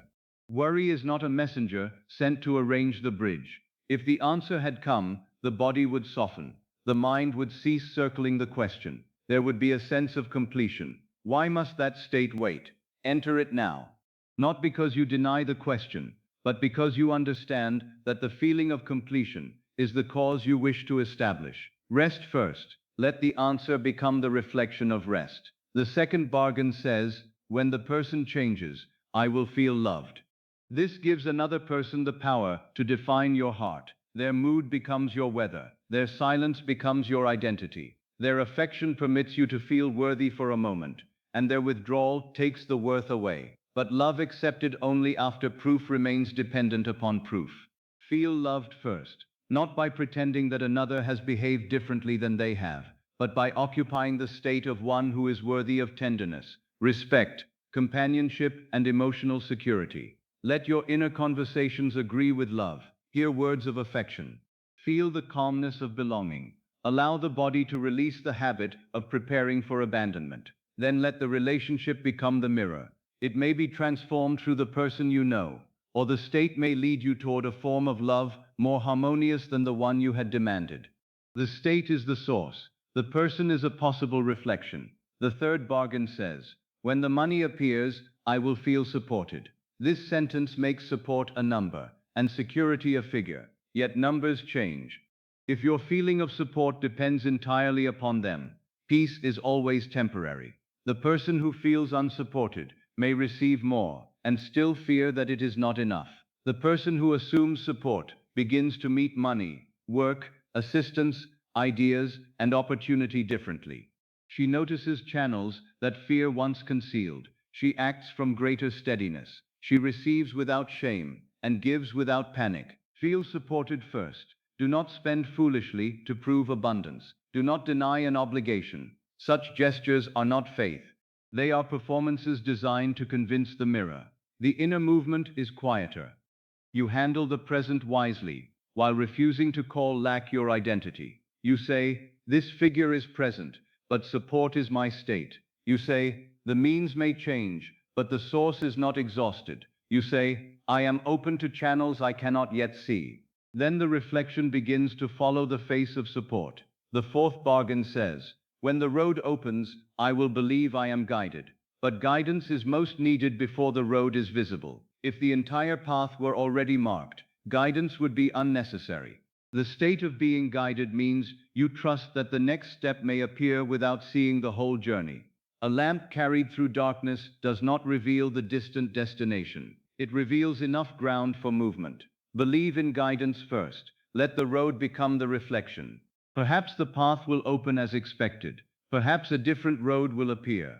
Perhaps what seemed like delay will place you in the right place at the right hour. Perhaps a closed door will prevent you from entering a room too small for the life you have assumed. Do not ask the reflection to create guidance. Occupy guidance, and let the road reveal it. Each of these bargains is reversed by the same principle. The feeling comes first. The state comes first. The identity comes first. Then the outer world, through means natural and sometimes surprising, becomes the witness. This reversal may feel unnatural because you have been trained to react. From childhood, you were taught to look outward, receive a judgment, and then decide who you were. Praise created confidence. Criticism created shame. Inclusion created belonging. Exclusion created loneliness. The mirror spoke, and you obeyed. Now you are learning to become the cause. At first, the new face may feel unfamiliar. You may say, I am supported, and immediately remember evidence of difficulty. You may say, I am loved, and feel the ache of silence. You may say, I am guided, and see only darkness. Do not turn away from the new face because the old reflection remains. Remain with the inner expression long enough for it to become natural. A person practicing a new posture may at first feel awkward because the body is accustomed to bending. The awkwardness does not mean the upright posture is false. It means the old position became familiar. So it is with states. Peace may feel unfamiliar to one trained in anxiety. Dignity may feel unfamiliar to one trained in apology. Expectation of good may feel unfamiliar to one who has rehearsed disappointment. Let unfamiliarity become acquaintance. Let acquaintance become residence. You do not need to force belief. Live with the new state. Visit it at night. Return to it when the old reflection provokes you. Allow it to become the face you recognize as your own. The mirror will follow, perhaps not according to the timetable of impatience, but according to the law of correspondence. You may ask, how do I remain faithful when the reflection is painful? Begin by naming it correctly. Say, this is an appearance, not an identity. This is a reflection, not a cause. This is a result of what has been, not a command concerning what must be. Then withdraw attention from the finality of the image. You may still attend to what requires action, but stop studying the reflection for evidence of your worth. The mirror cannot tell you what you are capable of becoming. It knows only what has been placed before it. A present condition cannot speak of every state available to consciousness. It knows only the state already expressed. Do not ask yesterday to predict tomorrow. Yesterday knows nothing of the decision you make tonight. This is especially important as you approach sleep. During the day, the mirror demands attention. Facts, conversations, duties, and visible conditions stand before you. But at night, the mirror grows dim. The senses begin to withdraw. The reflected world loses detail. This is your opportunity to stop staring at the glass. Close the eyes and choose the face. What is the expression of one whose life is already moving toward harmony? Not excitement forced upon the body. Perhaps simple relief. What is the expression of one who knows she is loved? Perhaps softness. What is the expression of one who is supported? Perhaps a quiet breath and the absence of panic. What is the expression of one who is guided? Perhaps willingness to let tomorrow remain unseen. Feel that face inwardly. You do not need to see it as an image. Feel its mood. The face of completion does not strain. The face of belonging does not beg. The face of support does not tremble before every figure. The face of guidance does not demand the whole map. Wear this expression into sleep. Tomorrow may still offer a remnant of yesterday's reflection. Do not be offended by the delay. The mirror is not opposing you. It is completing an old response. Give it a new image. If the old circumstance appears, meet it from the new face. When the answer is delayed, rest rather than renew panic. When another is silent, remain in self-respect rather than becoming rejected. When the account presents an old figure, respond wisely without calling yourself unsupported. When the road remains hidden, take the step that appears and refuse to call darkness abandonment. Each response strengthens the face. The mirror gathers the new image through your thoughts, words, actions, expectations, and natural movements. Eventually, outer correspondence becomes inevitable. There may come a day when you look around and realize that others now speak to you differently. Circumstances that once repeated have lost their pattern. You move through situations with a calmness that would have seemed impossible before. You may be tempted to say, "Life finally changed me," but you will know the deeper sequence. You changed inwardly. Life became the faithful witness. Do not hate the old reflection. It served you by revealing the face you had forgotten you were wearing. Bless it and move on. A mirror has no malice. It did not punish you. It obeyed. Now give it another command through being. Do not shout at the glass. Do not announce the new state to everyone. Do not seek agreement from those who still remember your former expression. Quietly become. The person who truly changes does not need the old reflection to approve the new face. She knows what she has chosen. He knows where he now dwells. The world may take a little time to recognize the new inhabitant, but recognition must come. Tonight, stop making bargains with reflections. Do not say, "When life is kind, I will feel safe." Feel safe enough to let life reveal kindness. Do not say, "When I am chosen, I will know my value." Know your value, and let selection become one possible reflection. Do not say, "When the road opens, I will trust." Trust and allow the road to open in its proper way. Do not say, "When everything changes, I will become new." Become new, and let everything capable of corresponding with the new state begin to change. The mirror never leaves. It waits, it receives, it returns. And so, as the night grows quieter, let yesterday's reflection lose its fascination. You have studied it long enough. You know every line of the old face. You know how disappointment appears upon it. You know how fear tightens it. You know how waiting has shaped it. Turn away from the glass. Enter the invisible chamber, where the face is chosen before it is seen. Choose peace. Choose belonging. Choose support. Choose guidance. Choose the quiet dignity of one who no longer asks the world for permission to become. Then rest in the chosen expression. Let it soften the eyes. Let it release the jaw. Let it lower the shoulders. Let it quiet the breath. This is the face tomorrow must eventually reveal. Do not study yesterday's reflection any longer. Choose tonight the face that tomorrow will be compelled to show. Desire is often misunderstood because it first appears as longing. You become aware of something absent, and immediately the mind turns outward to search for the object that seems capable of completing you. You say, "I desire more money. I desire companionship. I desire recognition. I desire freedom. I desire a place in which I may feel at home." Because the object appears to be outside you, you assume that possession must begin outside you. But I tell you that desire is not merely the hunger for an object. It is the invitation to occupy another identity. The thing desired points toward a person you have not yet consented to be. You may think you want money, but beneath the visible symbol, there may be a longing to feel secure, capable, free, and supported.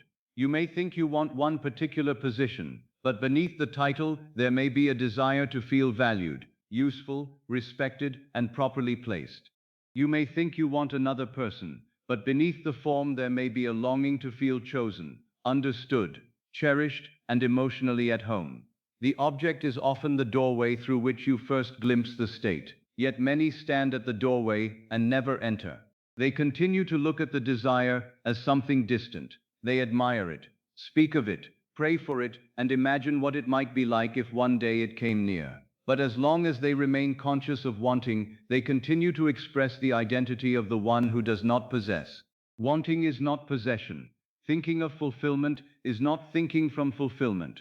The person who thinks of a distant country may study maps, imagine its mountains, and speak continually of traveling there. But the person who thinks from that country sees the world from its soil. The air is around him. The road lies beneath his feet. He is no longer contemplating arrival. He has arrived. So it is with every state. You may think of being loved while still standing inwardly outside love. You may think of abundance while still counting yourself among the unsupported. You may think of success while still expecting to be overlooked. You may think of peace while continuing to identify yourself as the one whose life is unsettled. The subject of your thought may be fulfillment, while the identity doing the thinking remains absence. This is why wanting alone does not create a new life. Nearly everyone wants improvement. The anxious person wants peace. The lonely person wants companionship. The burdened person wants freedom. The ignored person wants recognition. If wanting were sufficient, every longing would immediately become an accomplishment. But consciousness does not express what it merely observes from a distance. It expresses what it accepts as self. You do not continually project every picture that passes through the mind. You give form to the states in which you dwell, the identities you return to, the conclusions that feel natural when no effort is being made. A man may speak of prosperity during the day, yet when he is alone he becomes the person who expects another demand, another shortage, another difficult month. His true dwelling is not revealed by the words he speaks when trying to persuade himself. It is revealed by the place to which his mind returns when it is unguarded. A woman may declare that she desires love, yet inwardly she prepares for abandonment. She imagines conversations in which she must prove her worth. She reads danger into every pause. She fears that affection, even when present, will soon be withdrawn. She does not express her desire for love. She expresses the identity of one who believes love is uncertain. Another may desire recognition while secretly feeling that others are more important, more capable, or more deserving. He enters each room expecting to be missed. He speaks as though apologizing for his presence. Then, when others overlook him, he says the world has judged his value. But the world has reflected the identity he carried into the room. The desire did not fail. The desired identity was never occupied. Listen closely, for this removes great confusion. You are not asked to compel an object to travel toward you. You are invited to become the person for whom the object is natural. A state has its own thoughts. It has its own feelings. It has its own inner conversations. It has its own posture, expectations, and manner of interpreting events. The wealthy state is not merely the possession of a certain sum. It is a consciousness of support, capability, sufficiency, and freedom from constant inward alarm. The loved state is not merely the presence of a particular person. It is the consciousness of being cherished, welcomed, safe in affection, and worthy of tenderness. The successful state is not merely a title bestowed by another. It is the consciousness of being useful, effective, respected, and rightly placed. The healed state is not merely the disappearance of one complaint. It is the consciousness of wholeness, ease, strength, and renewed participation in life. The outer condition gives the state a visible garment, but the state is the life within the garment. If you seek only the garment, while remaining inwardly unchanged, even its arrival may not satisfy you. You may possess money and still feel poor. You may receive affection and still feel unwanted. You may gain a position and still fear exposure. You may enter a beautiful house and still carry homelessness in the heart. Possession without identity becomes fragile. The person feels that the good arrived by accident and may leave at any moment. He watches it anxiously. He clings to it. He is unable to rest because he does not feel equal to what he possesses. But when identity precedes possession, the possession feels natural. It enters as correspondence. It belongs. The person does not say, "How strange that life should treat me so well." He quietly recognizes, "This agrees with who I am." That naturalness is important. People often attempt to imagine fulfillment as an extraordinary condition, something so dazzling that the mind must be excited at every moment. Yet when a desire has truly become part of your life, You do not remain astonished by it forever. What is yours becomes ordinary. The chair beneath you may once have been desired, but now you sit in it without wonder. A garment once admired in a shop becomes natural when worn. A journey once anticipated becomes memory after completion. A home once imagined becomes the place in which you casually place a book upon the table. Fulfillment carries a quietness that longing does not understand. Longing is loud because it continually announces distance. Possession is often silent because nothing needs to be pursued. Therefore, do not ask only, "What do I want?" Ask, "Who would I be if this were no longer absent?" Remain with that question. Do not answer with a description of things. Answer with a description of self. If the financial matter was settled, who would you be? Perhaps you would be one who breathes more freely, one who makes decisions without panic, one who feels capable of meeting obligations, one who trusts that provision is not limited to one visible channel, one who no longer sees every expense as an approaching enemy. The sum is one form. The identity is support. If companionship were present, who would you be? Perhaps you would be one who feels welcomed, one who does not rehearse abandonment, one who can offer affection without begging for reassurance, one who rests in the knowledge of being chosen and understood. The person is one form. The identity is love. If success were established, who would you be? Perhaps you would be one who expects his contribution to matter, one who enters the room without shrinking, one who completes the work with quiet authority, one who feels properly placed rather than tolerated. The position is one form. The identity is value. This is why the desire is sacred. It reveals the direction in which consciousness wishes to expand. It does not come merely to torment you with absence. It comes to announce a self-awaiting occupation. Desire says, "There is another chamber in the house of being." You stand outside it and call the chamber distant, but the door is within consciousness. No physical journey is required to enter a state. You may be lying in a small room and enter the consciousness of abundance. You may be alone and enter the consciousness of love. You may be unknown to the world and enter the consciousness of value. You may be surrounded by unfinished circumstances and enter the consciousness of completion. The senses will say, "Nothing has changed," but the senses report the chamber in which you were dwelling before. They cannot tell you which room you have entered in imagination until the new state begins to cast its pattern outwardly. Imagine a great house containing many rooms. In one room, you are the person who waits. In another, you are the person who has received. In one room, every sound is interpreted as danger. In another, the same sound is part of a peaceful evening. In one room, you believe yourself forgotten. In another, you are conscious of being remembered and valued. All the rooms belong to the same house of consciousness. You have been living in one room so long that you call it the whole house. Desire is the sound of movement beyond the wall. It tells you another room exists. You do not build that room through strain.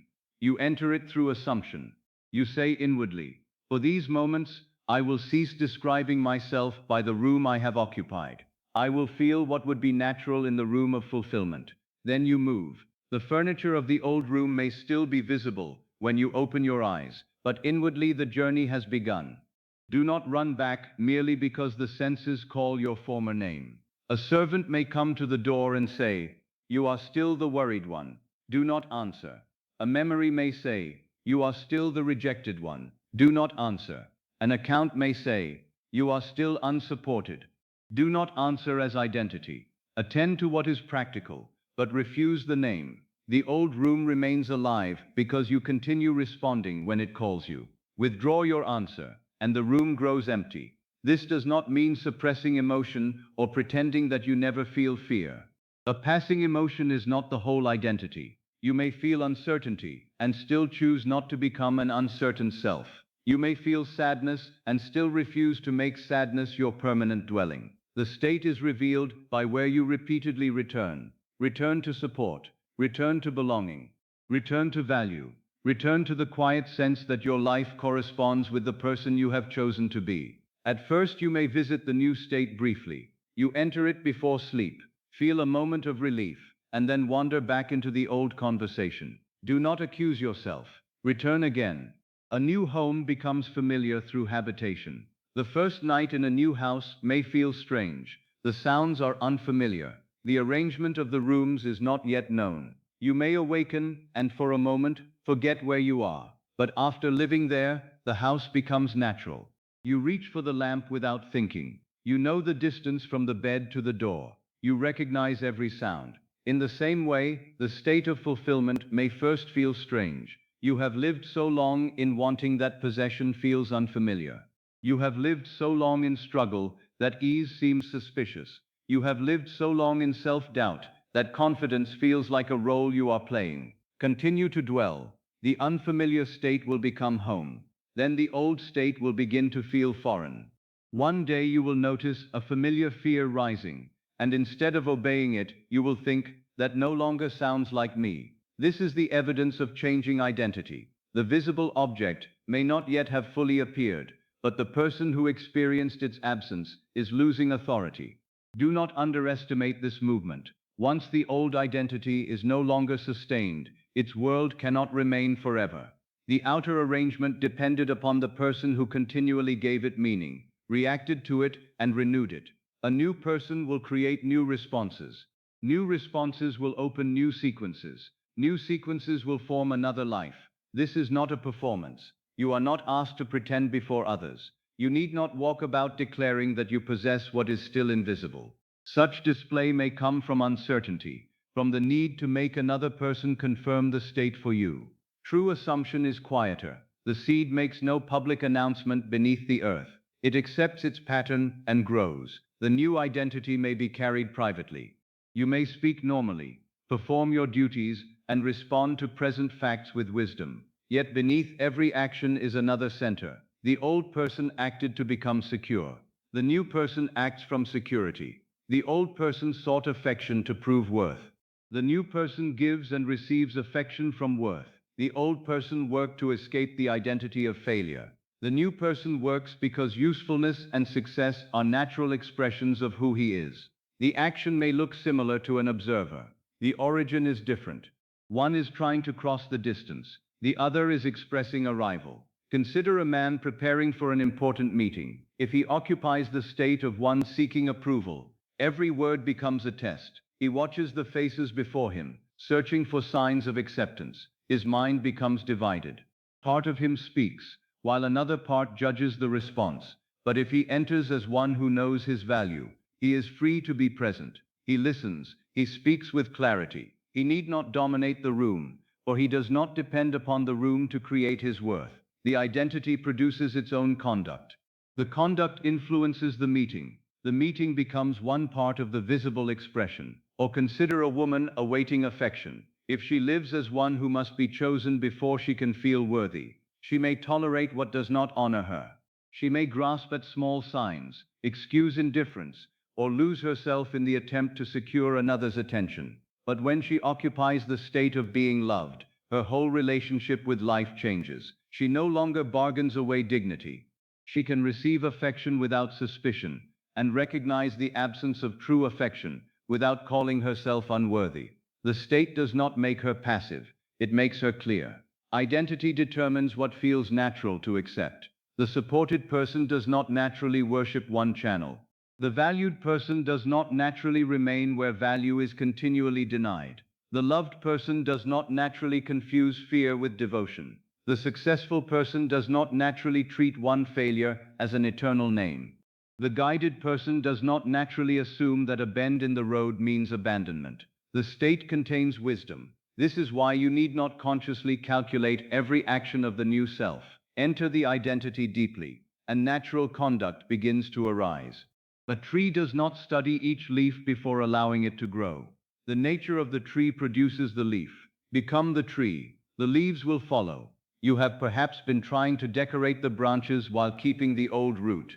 You repeat statements, imagine scenes, and take actions, yet inwardly continue saying, I am the person who lacks. Then every method becomes another expression of lack. You imagine because you fear nothing will happen. You repeat words because you fear they are not true.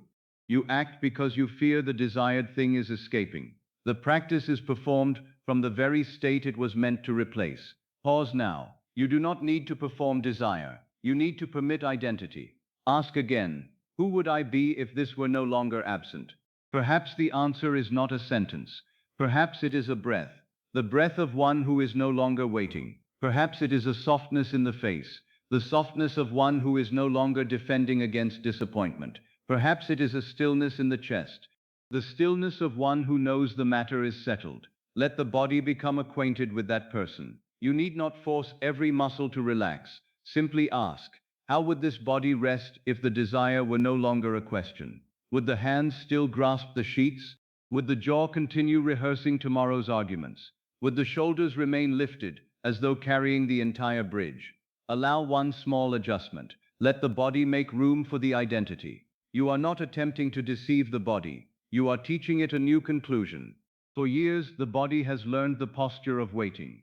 It has learned to tighten when certain subjects arise. It has learned the sensation of being the unsupported one, the overlooked one, the person who expects bad news. Tonight, let it learn another person, the one who has received, the one who belongs, the one whose life has room for favorable movement, the one who does not need to know every means before accepting the end. This is the central identity you will carry through the nights ahead. You are the person who awakens expecting life to correspond with inner conviction. You are not the person who awakens and immediately asks the world for permission to believe. You do not open your eyes and say, "Tell me who I am today." You remember who you accepted yourself to be before sleep. Then you meet the world from that remembrance.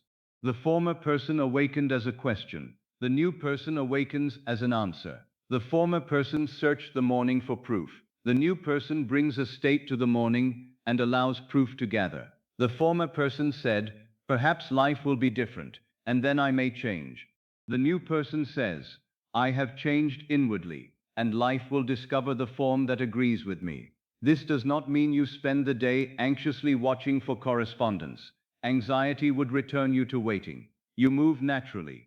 You handle the day. You allow the state to become character. A changed identity may first appear as a changed interpretation. The silence no longer wounds as it did. The delay no longer becomes a prophecy. The obligation no longer removes all sense of support. You may notice yourself making one clearer decision, speaking one kinder word, refusing one familiar fear, or seeing one possibility that the old person would have missed. These are not insignificant events. They are the new self beginning to move through the visible world.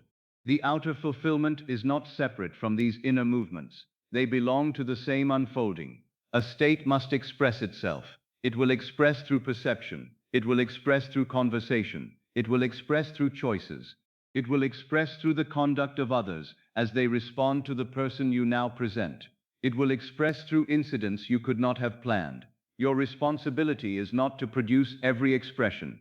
Your responsibility is to remain faithful to the identity. Tonight, therefore, do not carry desire into sleep as a painful absence. Let desire complete its true purpose. Let it introduce you to the person you are invited to become. If you desire supply, sleep as one who is supported. If you desire love, sleep as one who is cherished. If you desire recognition, sleep as one whose value is natural. If you desire freedom, sleep as one who is no longer inwardly bound. If you desire a new beginning, sleep as one for whom the former chapter is complete. Do not say, "I shall become this when the object arrives." That is the old bargain. Say inwardly, "I become this now, and the object will find its proper place within the expression of my state." The desire is not your master. It is your messenger. It has come to lead you from one conception of self to another. Receive the message. Enter the identity. Let wanting grow quiet. Let possession become inwardly natural. Let the person who waits surrender the night to the person who knows. As sleep draws nearer, you need not hold a complicated picture. You need only feel that you are no longer reaching across a great distance.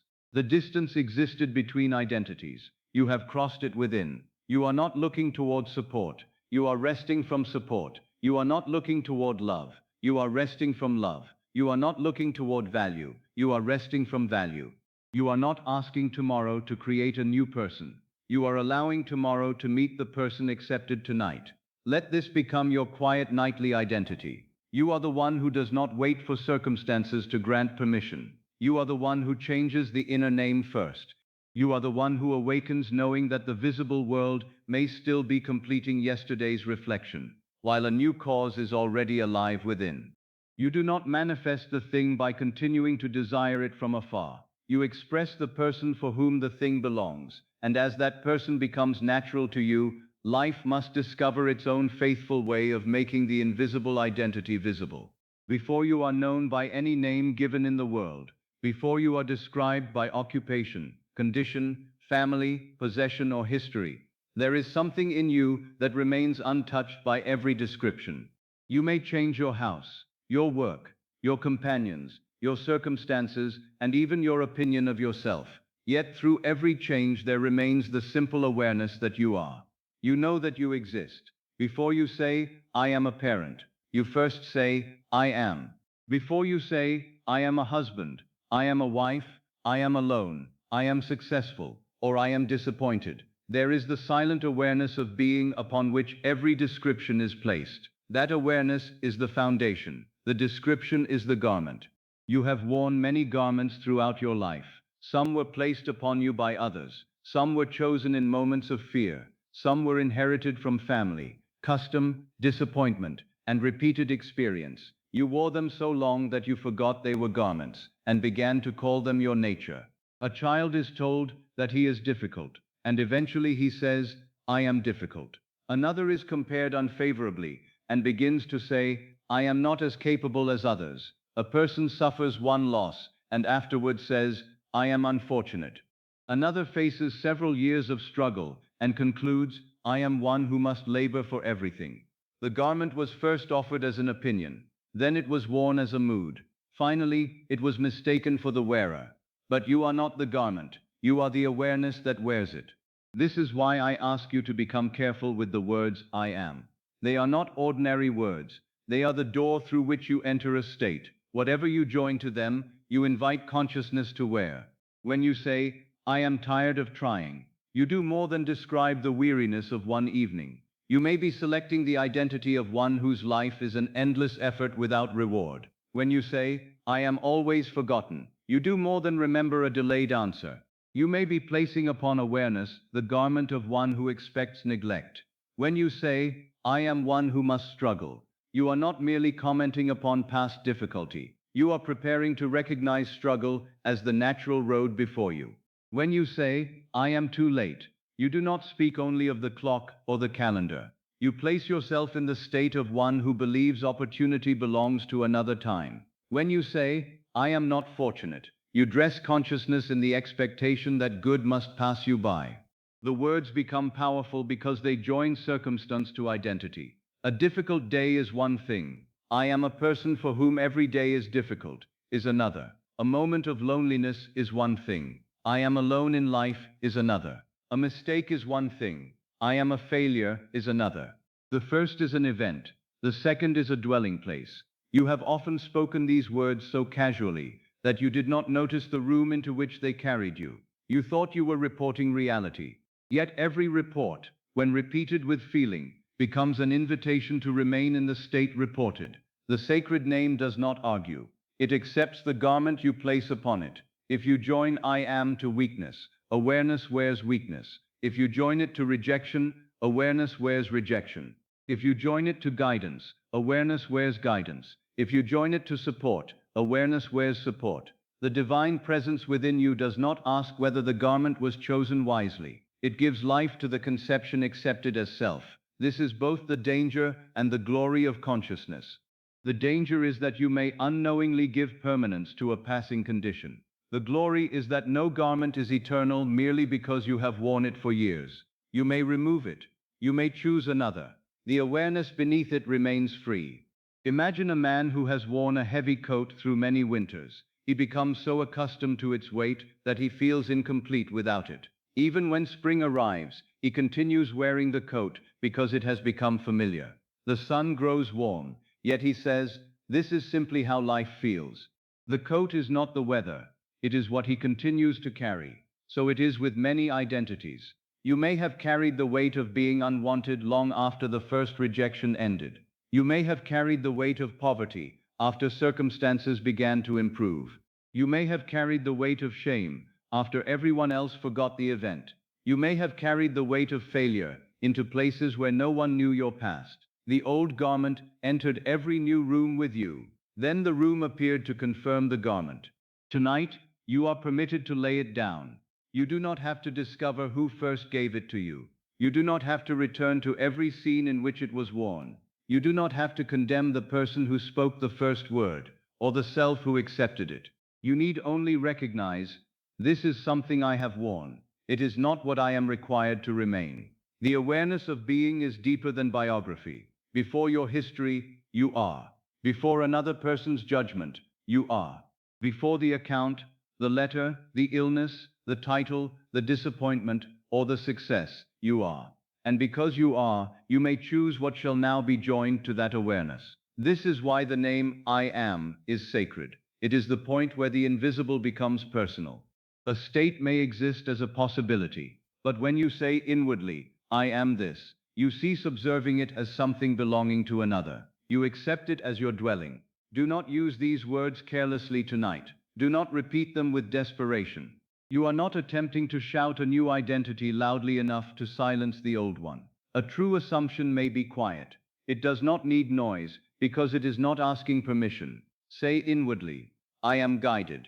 Then consider what guidance means.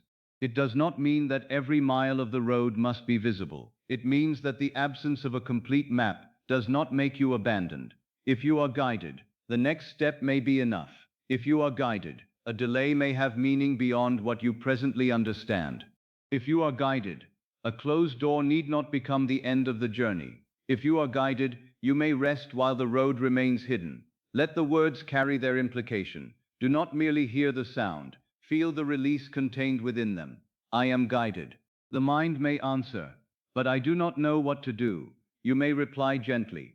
Guidance does not require that I know everything in advance. The old state demanded certainty before movement. The new state trusts that light may appear as it is needed.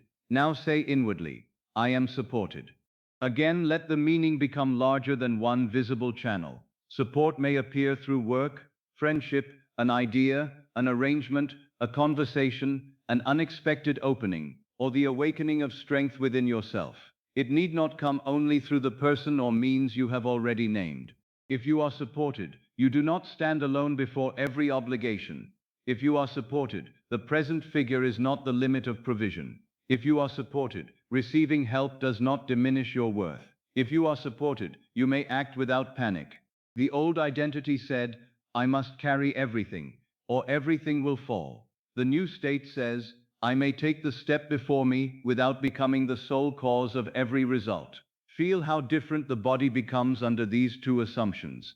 The unsupported one tightens before tomorrow arrives. The supported one can breathe in the present moment. You may not yet see every form of support, but the state can be accepted now. I am supported.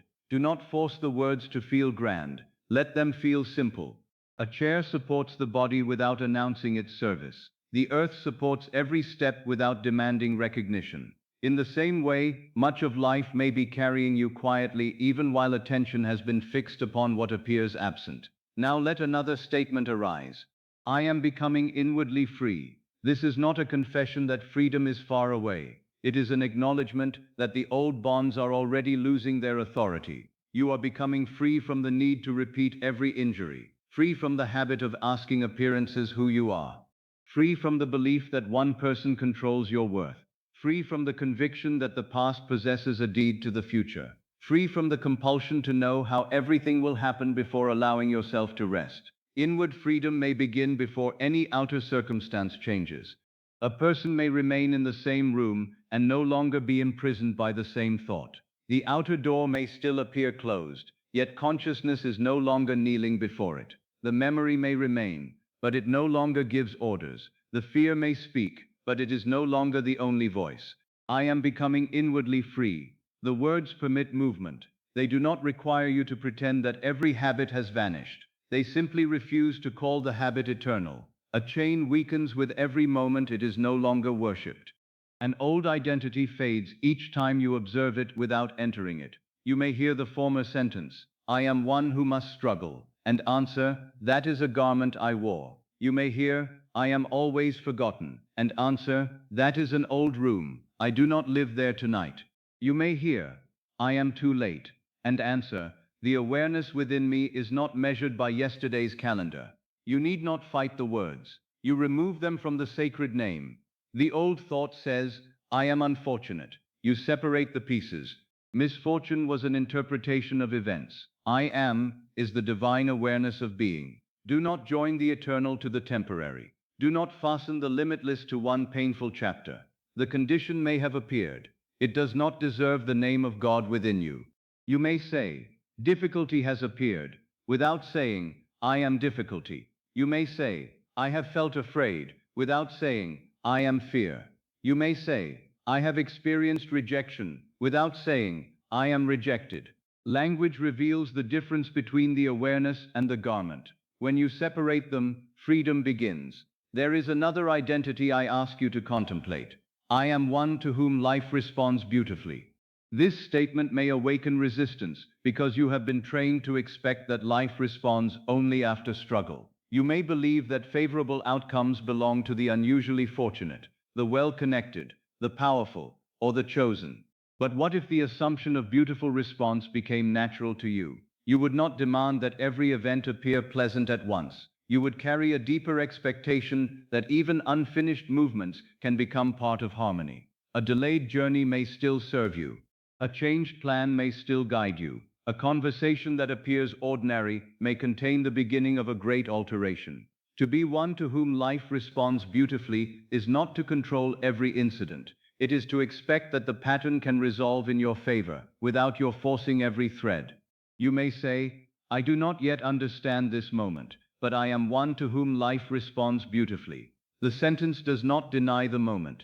It denies the moment's claim to be the final meaning. Suppose someone disappoints you. The old state says, this proves that I am always treated poorly. The new state says, I will not make one person's conduct the law of my life. I am one to whom life responds beautifully. Suppose a plan is interrupted. The old state says, nothing ever works. The new state says, I cannot yet see the arrangement, but I know the state I have chosen. Suppose an opportunity appears to pass. The old state says, that was my only chance. The new state says, no single form contains all that consciousness can express. This identity opens the mind without forcing a specific explanation. It leaves room for grace. It leaves room for roads reason has not considered. It leaves room for the unseen composition of events. I am one to whom life responds beautifully. Do not say it as a demand to the world. Say it as a description of the person you now consent to be. The world does not need to overhear. The statement is made within the chamber where identity is chosen. Now consider the words, I am awake to the creative power within me. This awakening does not mean that you must control every thought or understand every mystery. It means that you no longer move through life completely unaware of the relationship between state and experience. You have begun to notice what you accept as true. You have begun to notice the names you place after I am. You have begun to notice that memory may be used as a prison or revised as a doorway. You have begun to notice that the mood carried into sleep is not insignificant. Awakening begins with recognition. The person asleep to his creative power says, this is simply how I am. The awakened person asks, is this my nature or a state I have repeatedly occupied? The sleeping person says, the world made me feel this way. The awakened person says, the world presented an appearance, but I may choose the state from which I continue. The sleeping person waits for circumstances to grant a new identity. The awakened person accepts a new identity and allows circumstances to follow. I am awake to the creative power within me. This does not make you arrogant. It makes you responsible without condemning you. It does not say that you consciously selected every sorrow. It says that in this moment, you possess the sacred ability to choose what the sorrow shall mean and who shall emerge from it. You cannot return to yesterday and prevent every event, but you can refuse to carry yesterday's name into tomorrow. You cannot command every person to behave according to your preference, but you can cease joining your awareness to the identity created by their behavior. You cannot demand that the mirror show a new face before you change, but you can choose the face now. This is creative power used gently. It is not a weapon. It is not a means of domination. It is the holy freedom to decide what you will call yourself in the secret place of consciousness. The sacred name is never absent. Even when you say, I do not know who I am, you have already spoken it. I am is present before the confusion. I am is present before the fear. I am is present before the question. The awareness remains pure until you attach a conception. Therefore, the night offers you a beautiful interval in which old conceptions may fall away. The world grows quiet. Your occupations recede. Your duties no longer stand before you. For a little while, you are not required to be the worker, the parent, the debtor, the one who waits, or the one who answers. You may rest as simple awareness. Before the next garment is chosen, feel the naked fact of being. You are. You exist. You are aware. Let that be enough for a moment. There is peace in being without description. You do not need to solve yourself. You do not need to explain your life. You do not need to defend the past or predict the future. Simply know, I am. The words contain no burden until a burden is joined to them. I am. Not successful or unsuccessful. Not welcomed or rejected. Not early or late. Not fortunate or unfortunate. Just the awareness of being. Remain there gently. This is the open door.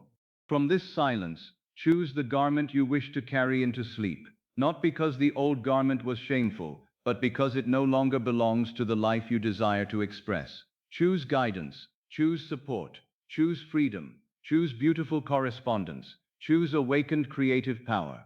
You need not wear all of them at once. They are different expressions of one inward movement, the movement from being defined by appearances to being directed by consciousness. Perhaps one phrase feels more comforting tonight. Let it remain near you. If the road is uncertain, I am guided. If the burden feels heavy, I am supported.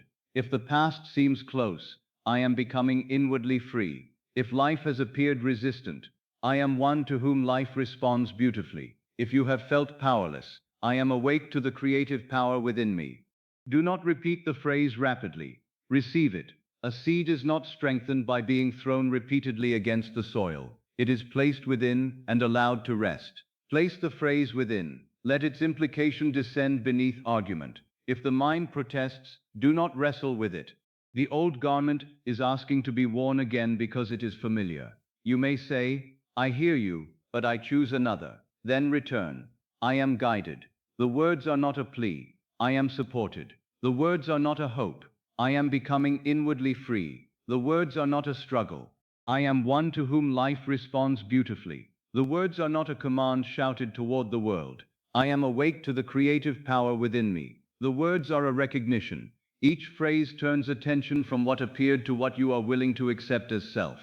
This is the true use of the sacred name. You do not ask I am to bring you a state from afar. You join yourself to the state now. You do not say, I shall be guided when the path appears. You say, because I am guided, the path can appear. You do not say, I shall be supported when the means arrive. You say, because I am supported, the means may find their channel. You do not say, I shall be free when the past disappears. You say, because I am inwardly free, the past can lose its authority. You do not say, I shall expect good when life proves itself. You say, because I expect beautiful correspondence, I shall no longer interpret every unfinished event as opposition. The identity precedes the evidence. The name precedes the expression. The garment is accepted before the world recognizes the wearer.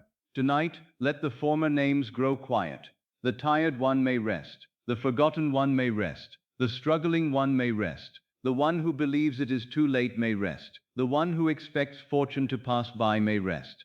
Do not cast them out in anger. They were states occupied during difficult chapters. They tried, in their own way, to protect you through caution, withdrawal, and preparation for pain. But their work is finished. Thank them and release them. You no longer need to enter sleep under those names. There is a deeper name beneath them all. I am. Pure awareness, the place from which every new identity may be chosen. Rest there now. Feel the quiet dignity of existence itself. You do not need the world to certify that you are. You do not need another person to approve your being. You do not need success to justify your presence. You are before all conditions, and because you are free to choose what shall be true of the one who awakens. The name is sacred, the garment is chosen. Tonight, choose gently, choose deliberately, and let the awareness within you give life to a state worthy of the morning you wish to meet. Words may point toward a state, but words alone are not the state. You may speak of peace while every part of the body remains prepared for conflict. You may declare confidence while inwardly expecting to be exposed, refused, or disappointed. You may say that you are supported, yet feel alarmed the moment an obligation is mentioned. The lips may pronounce one thing while the deeper consciousness accepts another. The deeper mind is not persuaded by the sound of a sentence merely because it has been repeated. It receives the impression carried beneath the sentence. It receives the meaning you have allowed the words to awaken within you. It receives the identity from which they are spoken. A frightened man may say, "I am safe," 100 times while watching the door with dread. The words speak of safety, but his attention, expectation, and bodily response speak of danger. He is not deceiving some power outside himself. He is simply occupying one state while describing another. A woman may say, "I am loved," while inwardly rehearsing abandonment. She imagines the silence of another, feels the ache of being forgotten, and then repeats the words with greater force, hoping volume will overcome feeling. But feeling is the true acceptance of the state. I do not mean emotion in the sense of excitement, passion, or dramatic intensity. Many have misunderstood this and exhausted themselves trying to create a great emotional display. They imagine that fulfillment must produce an overwhelming thrill, and because they cannot sustain such a thrill, they conclude that they have failed. Yet consider the things that are already naturally yours. Do you feel intense excitement every moment because you possess them? Do you awaken in astonishment that your name remains your name, that your home remains familiar, or that a trusted friend still knows you? What has become natural does not continually announce itself through excitement. Fulfillment often feels quiet. It may feel like relief after a question has been answered. It may feel like the ease of returning home after a long journey. It may feel like the absence of the need to continue asking. It may feel like gratitude without surprise. It may feel like a gentle certainty that no longer argues with itself. This is the feeling I ask you to discover. Do not attempt to produce an unnatural emotion. Ask instead, how would I rest if the matter were already resolved? That question leads you away from performance and toward acceptance. If the matter were resolved, would you continue tightening the jaw as though preparing to defend yourself? Would the shoulders remain raised beneath an invisible burden? Would the breath continue moving as though tomorrow were pursuing you? Would the stomach remain braced for unwelcome news? Would the hands continue holding the day after the day had ended? Would the face still need to protect itself against an event that had already turned in your favor? You may not know exactly what you would think, but the body often understands the question before the intellect answers. Allow the body to show you. Do not command it harshly to relax. Observe what it has been expressing. Perhaps the forehead has carried the effort of solving everything at once. It has tightened whenever the mind returned to the unanswered question. Let the forehead know that no answer is required in this moment. The mind has worked enough for today. It may rest without abandoning the desire. Perhaps the eyes, though closed, are still searching. They search for evidence, for a sign, for some imagined danger approaching through the darkness. They have spent the day studying reflections and measuring circumstances. Let the eyes cease searching now. Nothing must be found before sleep. The eyes may remain closed without guarding the future. Perhaps the jaw holds words that were never spoken. It may be continuing an argument, explaining itself to someone who is not in the room, or preparing for a conversation that has not yet occurred. Let the jaw loosen slightly. You do not need to win the argument tonight. You do not need to prove your worth in an imaginary courtroom. If the end were harmonious, the argument would already be over. Let the body taste that ending. Perhaps the shoulders have been carrying not only today, but next week, next month, and years that have not yet arrived. They may be carrying the conduct of other people, the success of every plan, and the responsibility for arranging every step of the bridge. Let the shoulders lower. You were never required to carry the entire bridge. You are asked only to accept the destination. The incidents belong to the law. Perhaps the chest has been held as though expecting a blow. The breath moves shallowly because some part of you believes vigilance is protection. Yet a body that never releases its guard cannot easily become acquainted with the feeling of fulfillment. Allow one quieter breath. Do not force it to be deep. Let it be honest. Let it say, without words, "For this moment, I do not need to defend myself." Then allow another breath to come in its own time. You need not measure it. You need not control it. The body already knows how to breathe when the mind ceases interfering. Perhaps the stomach has become the chamber in which every fear is kept. A letter is expected, and the stomach tightens. Money is mentioned, and it tightens. A certain person comes to mind, and again it prepares for pain. The stomach has learned expectation through repetition. Tonight, teach it another conclusion. You may place no demand upon it. Simply imagine that the news has already been received and that it was favorable. Imagine that the matter has already been discussed and that peace followed. Imagine that the arrangement has been made and no further strain is required. You need not see the details. Let the body receive the consequence. The consequence is relief. The consequence is the absence of preparation for disaster. The consequence is a softness that says, "I no longer need to meet the same bad news again." This is feeling. It is not an emotion you force upon yourself. It is the bodily and inward consequence of accepting that the desired state is true. If you were secure, how would uncertainty feel?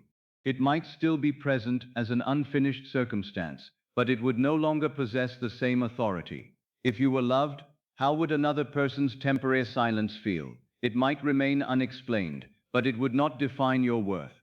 If you were supported, how would a present obligation feel? It might still require attention, but it would not become a prophecy of ruin. If you were guided, how would the invisible road feel? You might not see it, but you would no longer call yourself lost. The state changes the meaning of the circumstance before it changes the circumstance itself.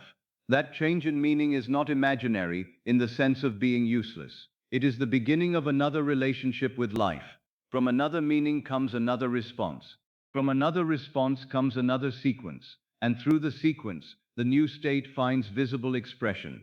You have perhaps tried to use words while remaining loyal to the old meaning. You said, "Everything is well," but inwardly meant, "I hope these words prevent disaster." You said, "I am prosperous," but inwardly meant, "I fear I shall never have enough." You said, "I am chosen," but inwardly meant, "Please let someone prove this to me." The sentence was new, the identity was old. Do not accuse yourself for this. Recognition is enough. You now understand that the words must be allowed to carry you into the corresponding feeling. A sentence is like a door. Its purpose is not to be admired or repeated from the hallway. Its purpose is to lead you into a room. "I am supported" is a door. What is the room? It is the inward atmosphere of one who does not stand alone before life. It is the feeling that means exist even when they are not yet visible. It is the ability to let one night pass without mentally counting every possible difficulty. Enter that room. "I am loved" is a door. What is the room? It is the absence of the need to earn tenderness through fear. It is the quiet dignity of one who expects affection to be natural. It is the feeling of being emotionally at home. Enter that room. "I am guided" is a door. What is the room? It is the willingness to let tomorrow remain partly hidden. It is trust in the next step without demanding the whole road. It is the understanding that not knowing the means is not the same as having no means. Enter that room. Once you enter the room, you need not stand at the door repeating its name. Rest inside. The feeling may first appear only for a moment. The shoulders lower, then rise again. The breath becomes quiet, then the old question returns. Do not judge the return of habit. The old state has been practiced often. You are learning another. Each time the body remembers the old alarm, gently remind it of the new conclusion. Not through force, through permission. You may rest now. The matter is not yours to solve in this moment. The answer does not require your tension. You are allowed to feel peace before the evidence appears. These are not commands shouted at the body. They are assurances offered to a faithful servant that has been standing guard too long. The body has tried to protect you by rehearsing danger. It believed that if it remained tense, it could prevent disappointment. It believed that if it expected the worst would hurt less. But expectation does not protect you from a state, it makes the state familiar. You need not rebuke the body. Thank it for its service. Then teach it that safety may become familiar instead. Let safety be simple. The bed beneath you is present. The room is quiet enough. The next moment does not require a decision.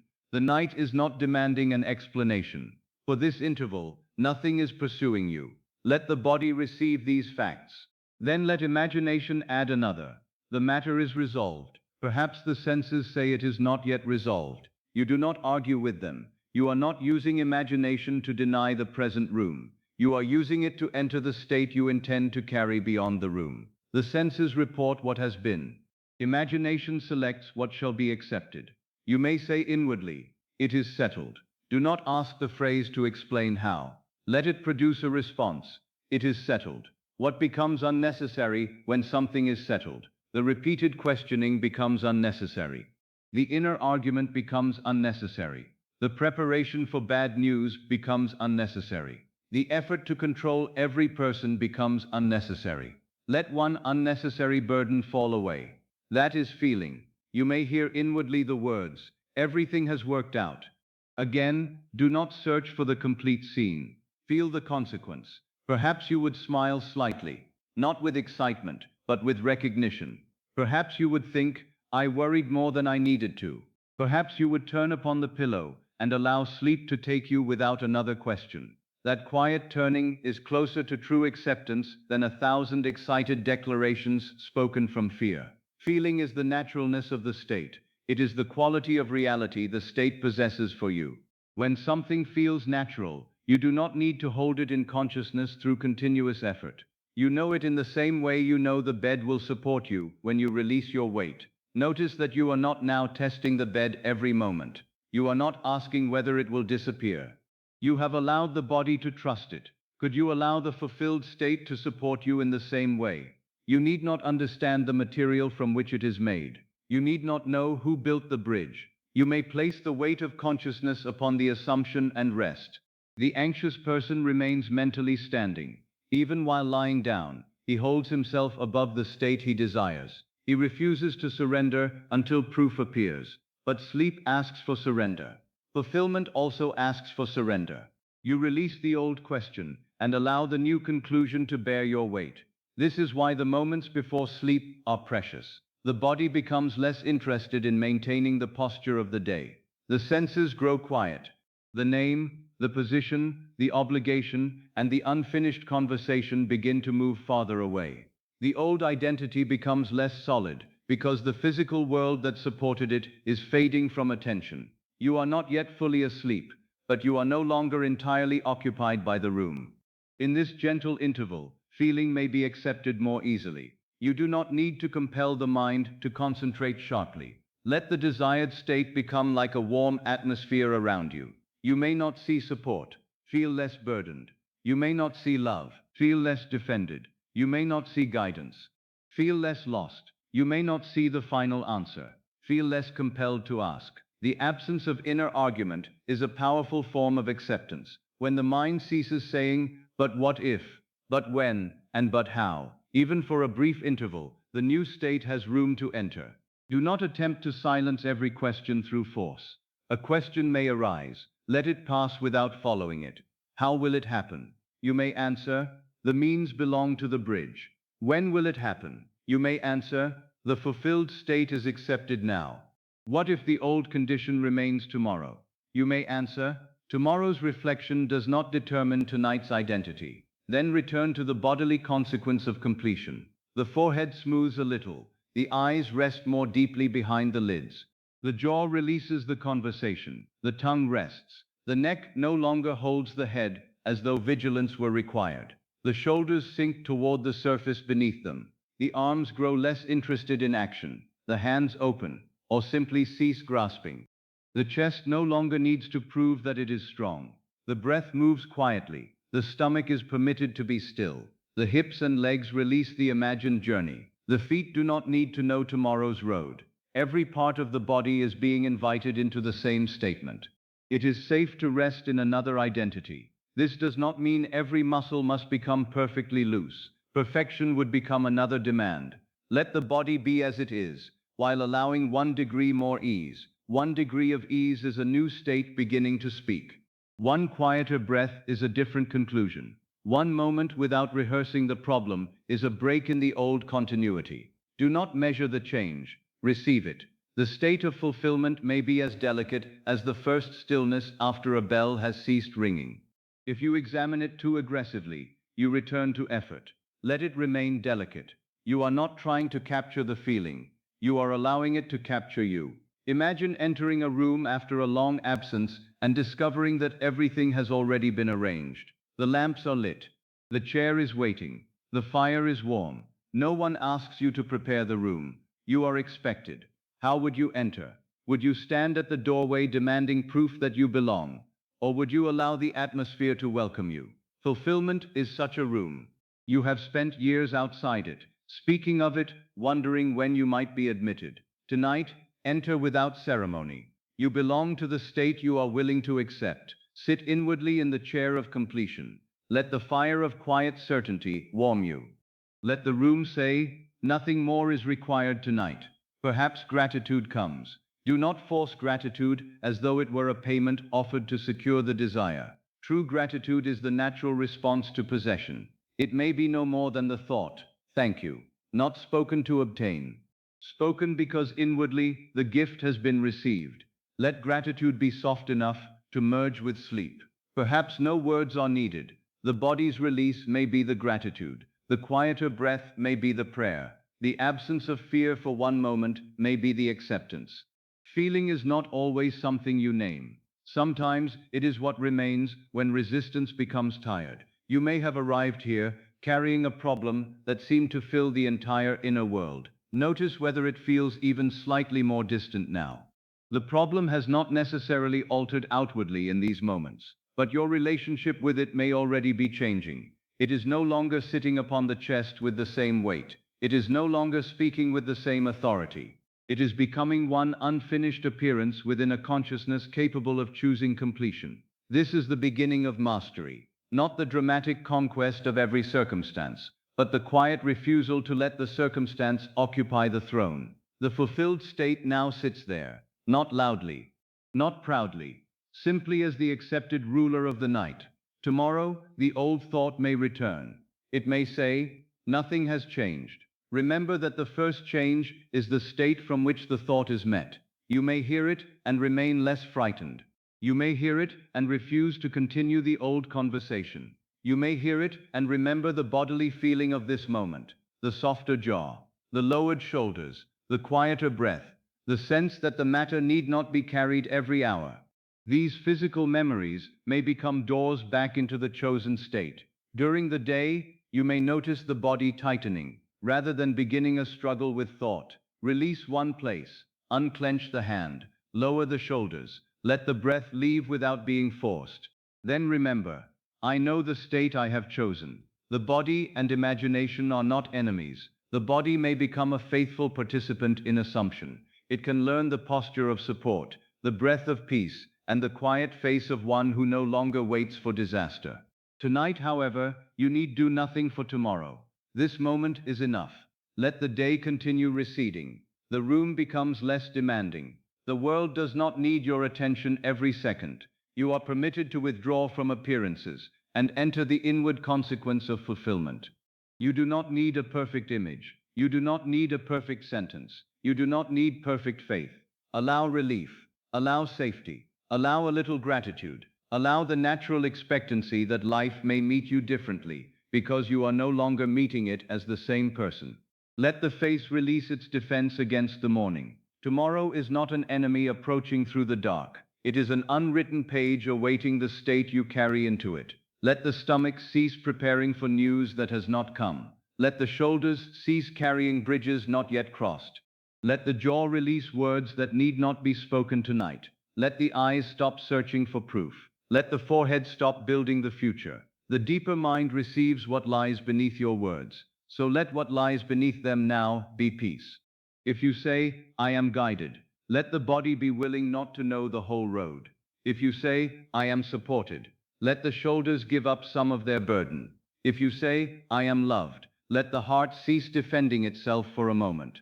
If you say, "It is settled," let the question grow quieter. This is how words become flesh within consciousness. They enter the body as implication. They become mood. They become natural expectation. They become the state from which sleep is entered.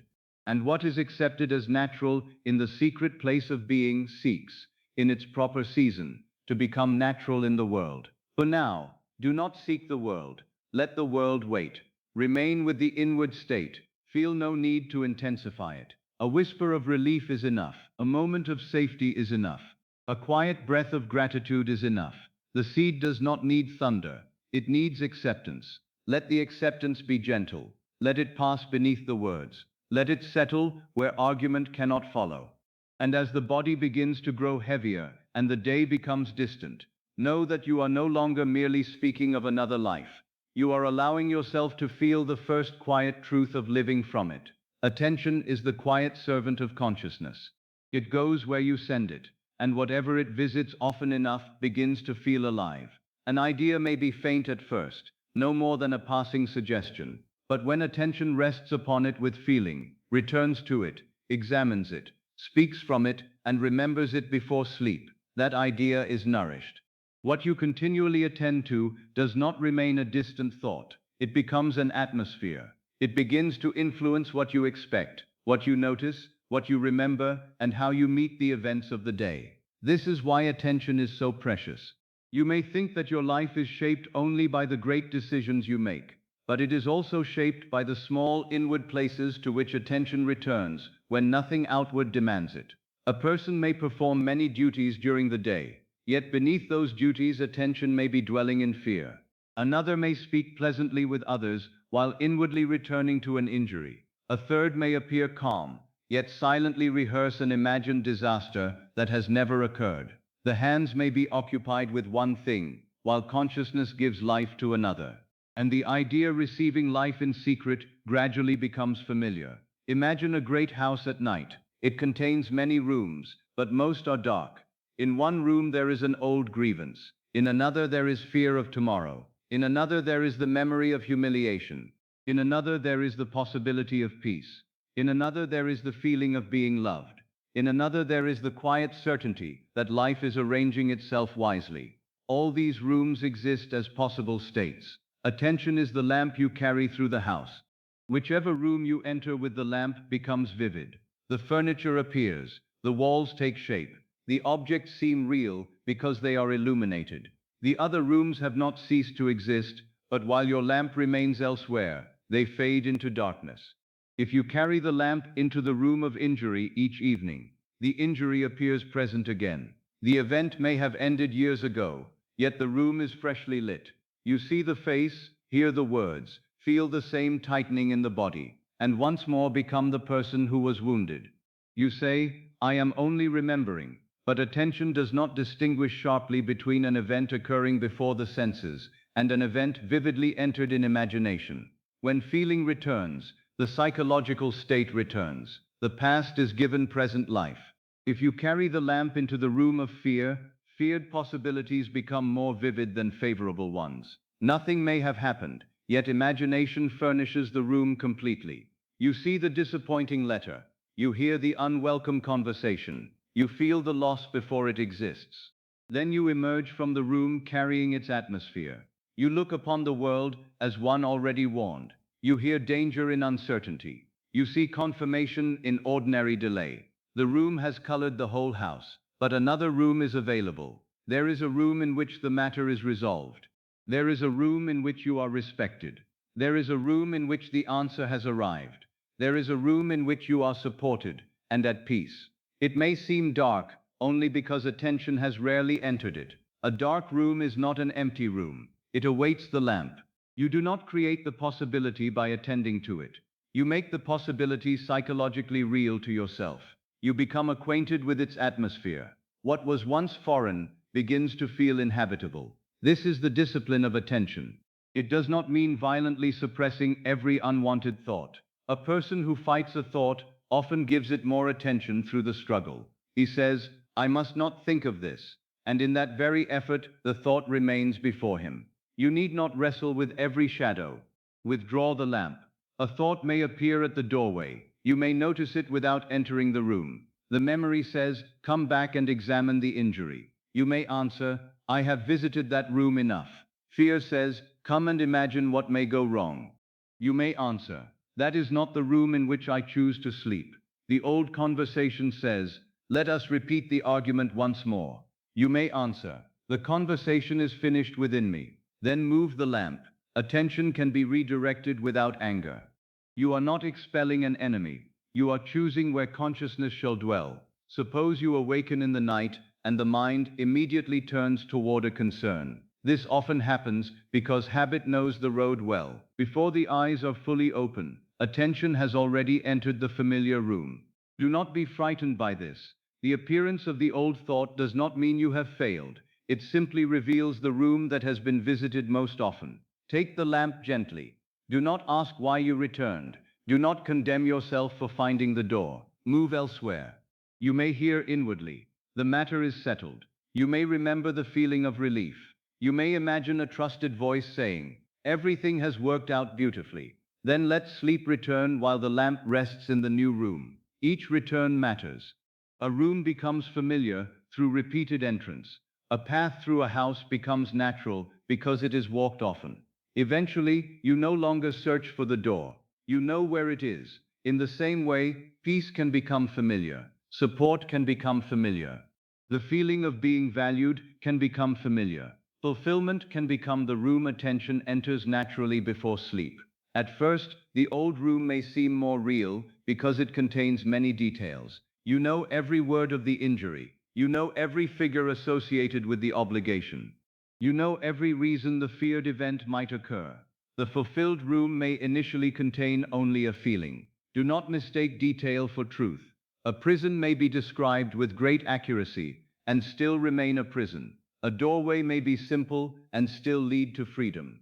You do not need to furnish the new room with endless detail. One chair, one voice, one sentence, one feeling may be enough. Perhaps the room of fulfillment contains only the sense of sitting quietly after good news has arrived. Perhaps it contains the sound of someone congratulating you. Perhaps it contains the feeling of placing an obligation behind you. Perhaps it contains the warmth of knowing you are no longer alone in the matter. Let the room be simple. The lamp does not need to illuminate everything at once. Attention becomes powerful when joined with feeling. You may think briefly of many things without giving them life, but what you contemplate repeatedly with emotional acceptance begins to influence identity. The thought, I am supported, may pass through the mind without effect if you immediately return to the state of being abandoned. But if attention remains with the meaning of support, if you feel what it would be like not to carry everything alone, then the thought begins to deepen. The words become an atmosphere. The atmosphere becomes a state. The state becomes a natural way of interpreting life. This is how an inner idea moves toward expression. You need not watch the process anxiously. Attention is not a tool used to force events. It is the means by which you choose the state that shall become alive within you. The seed does not grow because you stare at the soil. It grows because it has been planted and nourished. Attention is nourishment. Feeling is the water. Persistence is the protection that keeps you from disturbing the seed each morning. Look back gently upon the day that has ended. Do not examine it as a judge. Observe where the lamp has been. What have you been making alive within yourself today? Not merely, what happened? Ask, what did I continue to illuminate after it happened? Perhaps someone spoke carelessly in the morning. The words lasted only moments, but you carried them through the entire day. You repeated them while walking. You imagined what you should have answered. You told the story inwardly until the speaker was no longer needed. You had become both voices in the argument. The event ended in the morning. Attention kept it alive until night. Perhaps a small financial concern appeared. It required one practical action, yet attention enlarged it into a whole future of difficulty. You entered rooms that did not exist in fact, and lived through events that had not occurred. The original concern was limited. Attention gave it a palace. Perhaps nothing outwardly unpleasant happened, but you spent the day waiting for something to happen. You watched every change with suspicion. You made fear alive without any event being required to sustain it. Ask gently, What have I been making alive within myself today? There is no accusation in the question. It is a lamp turned upon the activity of consciousness. You may discover that you have been giving life to something you do not wish to carry into another night. Then withdraw attention. You do not need to destroy the thought. An idea deprived of attention begins to lose vividness. The old room darkens when the lamp is removed.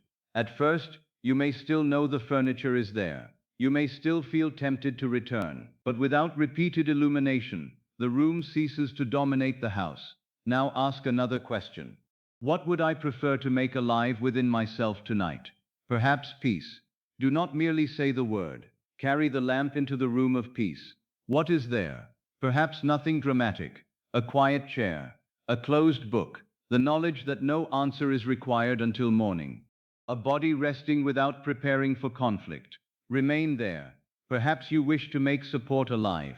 Enter the room of support. You may imagine a hand upon your shoulder.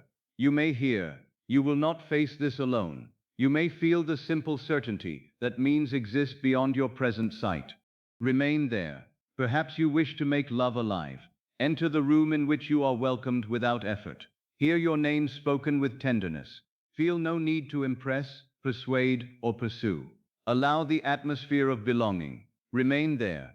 The room you repeatedly illuminate becomes the room from which you begin to live.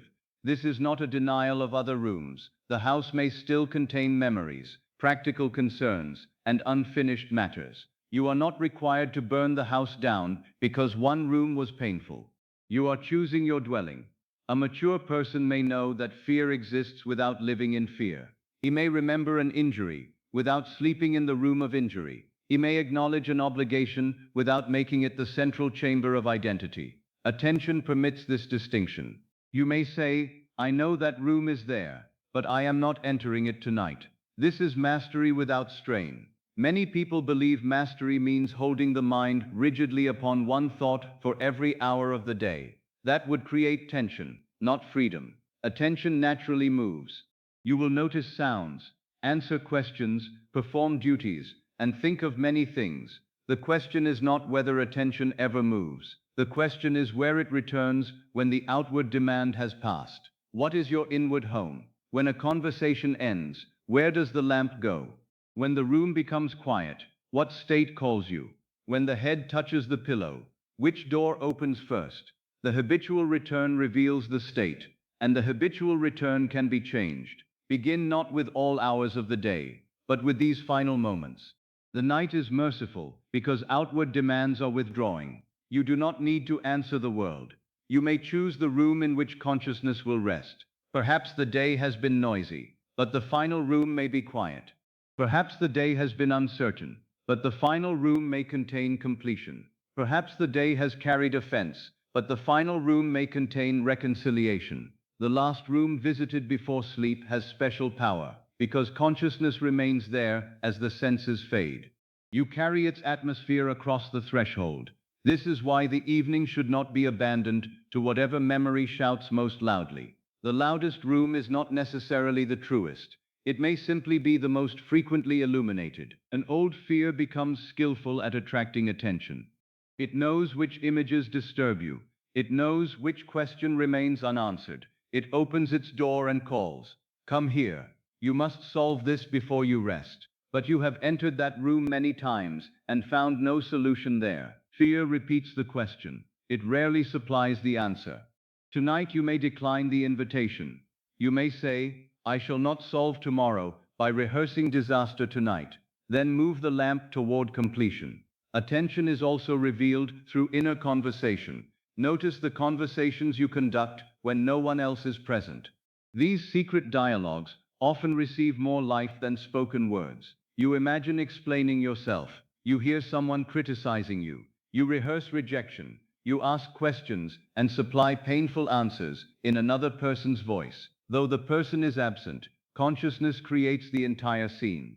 The room becomes vivid because attention supplies every detail. You may change the conversation. Do not struggle to silence every voice. Allow another exchange. Hear the words you would wish to hear if harmony were restored. Hear respect. Hear understanding. Hear relief.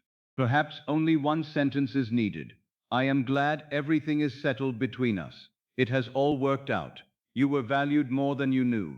The way is open now. Let attention rest upon the words until the body responds. The response may be slight, a softer breath, a less guarded face, a sense that the room has changed. Then the new conversation has begun to live. You are not trying to control another person through secret speech. You are changing the state in which that person exists for you. You are ceasing to meet them inwardly, as an enemy, a judge, or a source of rejection. When the inner relationship changes, the visible relationship is no longer nourished by the same expectation. This is the proper use of attention. It frees you from repeatedly creating the emotional condition you say you wish to escape. Suppose you have been overlooked in some matter. Throughout the day, you may have made being overlooked alive by remembering every similar event. Attention gathered old scenes and placed them beside the present one. Soon you were no longer responding to one incident. You were carrying a whole identity. Tonight, withdraw the lamp from that gallery. Do not study every portrait of neglect. Enter another room. Imagine being remembered. Imagine hearing your contribution acknowledged. Imagine the feeling of being included naturally, without having to demand it. Allow attention to give life to that state. The old gallery may still exist in memory, but it is no longer the place from which you sleep. Or perhaps you have been disappointed by an apparent failure.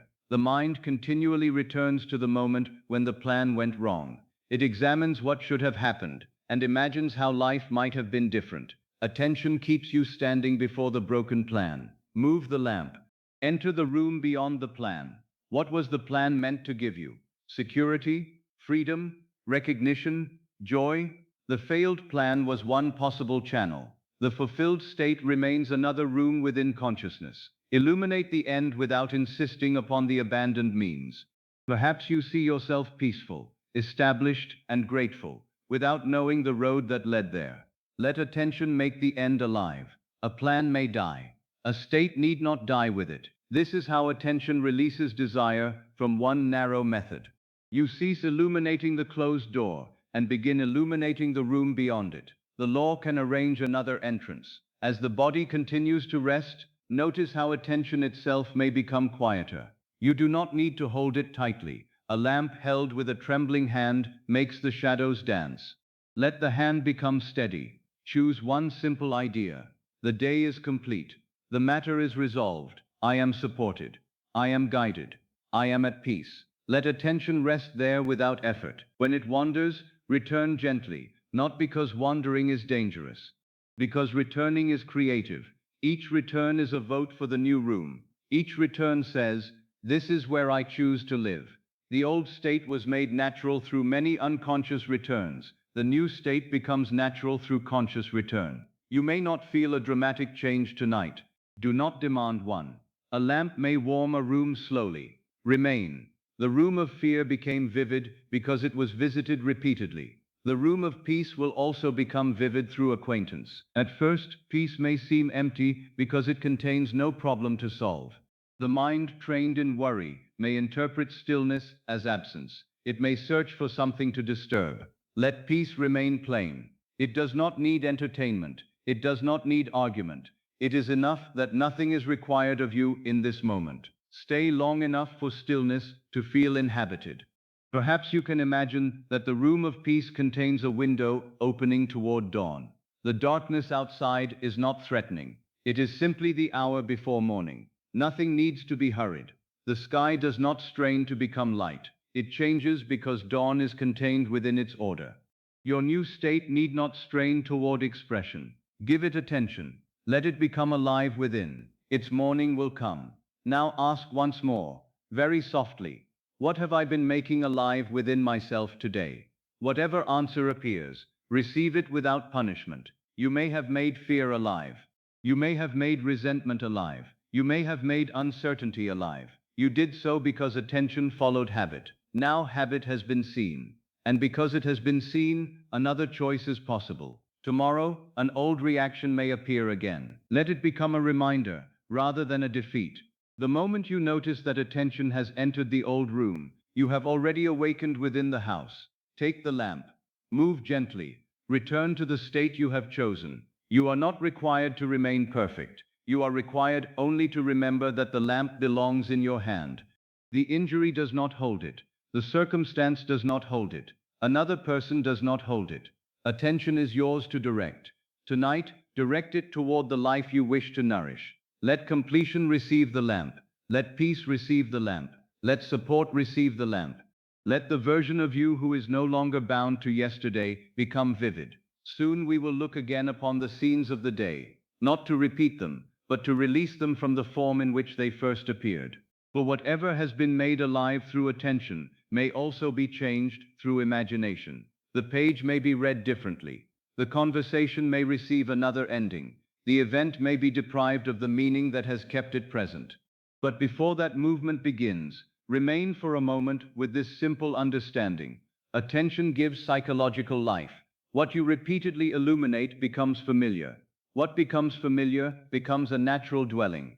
What becomes a natural dwelling begins to shape the world you recognize and the person you express. So carry the lamp wisely. Do not fear the dark rooms. You do not need to destroy them. Leave them unvisited. Turn toward the room you choose. Enter quietly. Place the lamp upon the table. And allow the state you wish to know tomorrow to become alive within you tonight. You do not need to remain awake for what follows. You do not need to hold each sentence in the conscious mind, nor carry every word with you into the morning. The work of this night does not depend upon your ability to remember. It does not depend upon perfect attention, perfect visualization, or perfect belief.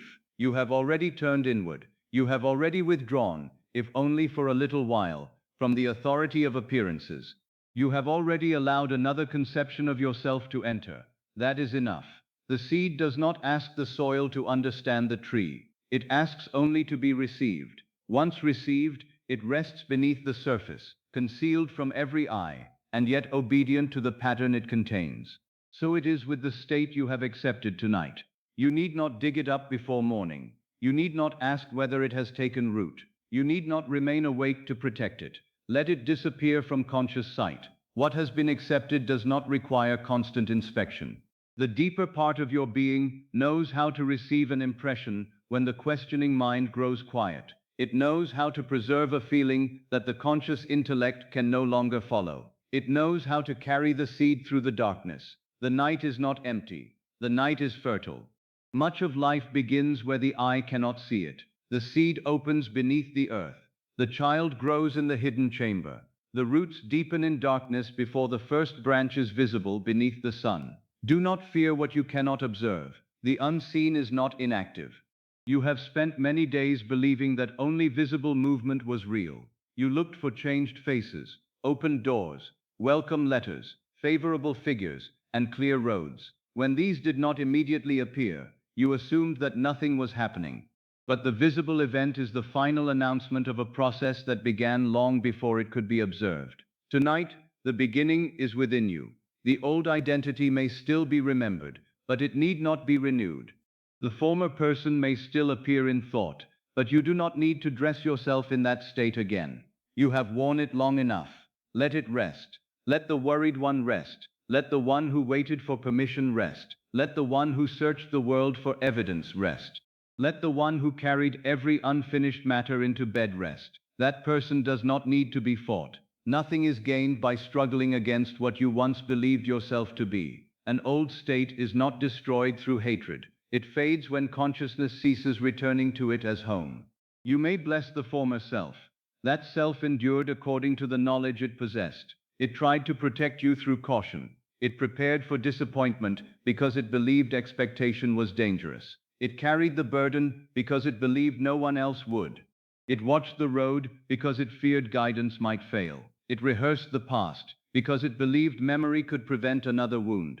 You may say inwardly, "You have done enough." Then let that self sleep. No judgment, no punishment, no final argument, only release. The old identity may rest now. The new state has been accepted. You may not yet know how the new self will speak tomorrow. You may not know which thought will arise first, which road will open, or which event will become part of the bridge. You are not required to know. The seed does not design the weather. The river does not plan every bend. The dawn does not argue with darkness concerning the hour of its arrival. Each moves according to its nature.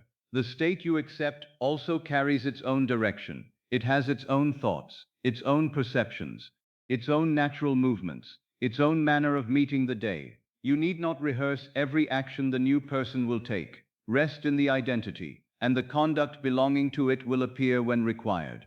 The guided person will recognize guidance. The supported person will recognize support.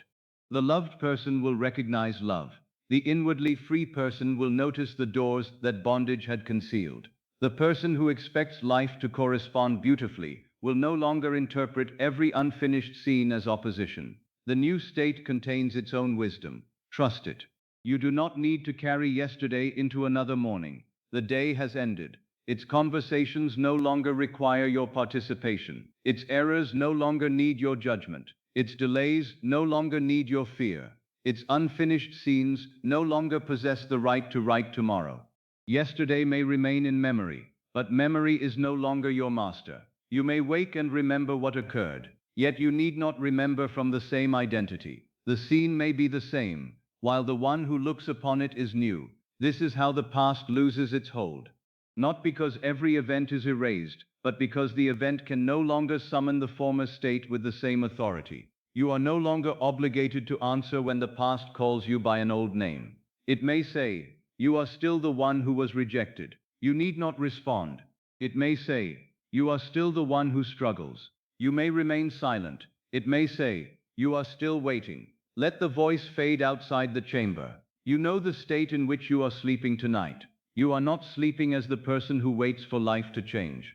You are sleeping as the person from whom change begins. This change need not be dramatic. It may first appear as a quieter breath when you remember an old concern. It may appear as one moment in which you refuse to imagine the worst. It may appear as a natural decision that would once have frightened you. It may appear as a conversation entered without the old defensiveness. It may appear as patience where there was once desperation. These movements are not small. They reveal that consciousness is no longer standing in the same place. When the center moves, the circumference must answer. Do not demand that the answer arrive in one particular form. Life contains more instruments than reason can name. A person you have not considered may be moved to speak. A change of plan may place you where you need to be. An apparent delay may protect the proper hour. A road may close because another road belongs to the state you have accepted. An idea may come upon waking. A conversation may seem ordinary until you recognize what it has set in motion. The bridge need not appear miraculous while you are walking it. It may feel like the natural sequence of events. Only later may you look back and see that every step carried meaning. Let the bridge remain hidden tonight. You have no need to walk it in advance. The legs may rest. The feet may rest. The hands may cease arranging what belongs to another hour. The shoulders may lay down the future once more. Nothing is gained by carrying tomorrow through the night. Tomorrow will come with its own light. Tonight has its own work, and the work of tonight is rest in the accepted state. Perhaps you can no longer follow every word clearly. This is good.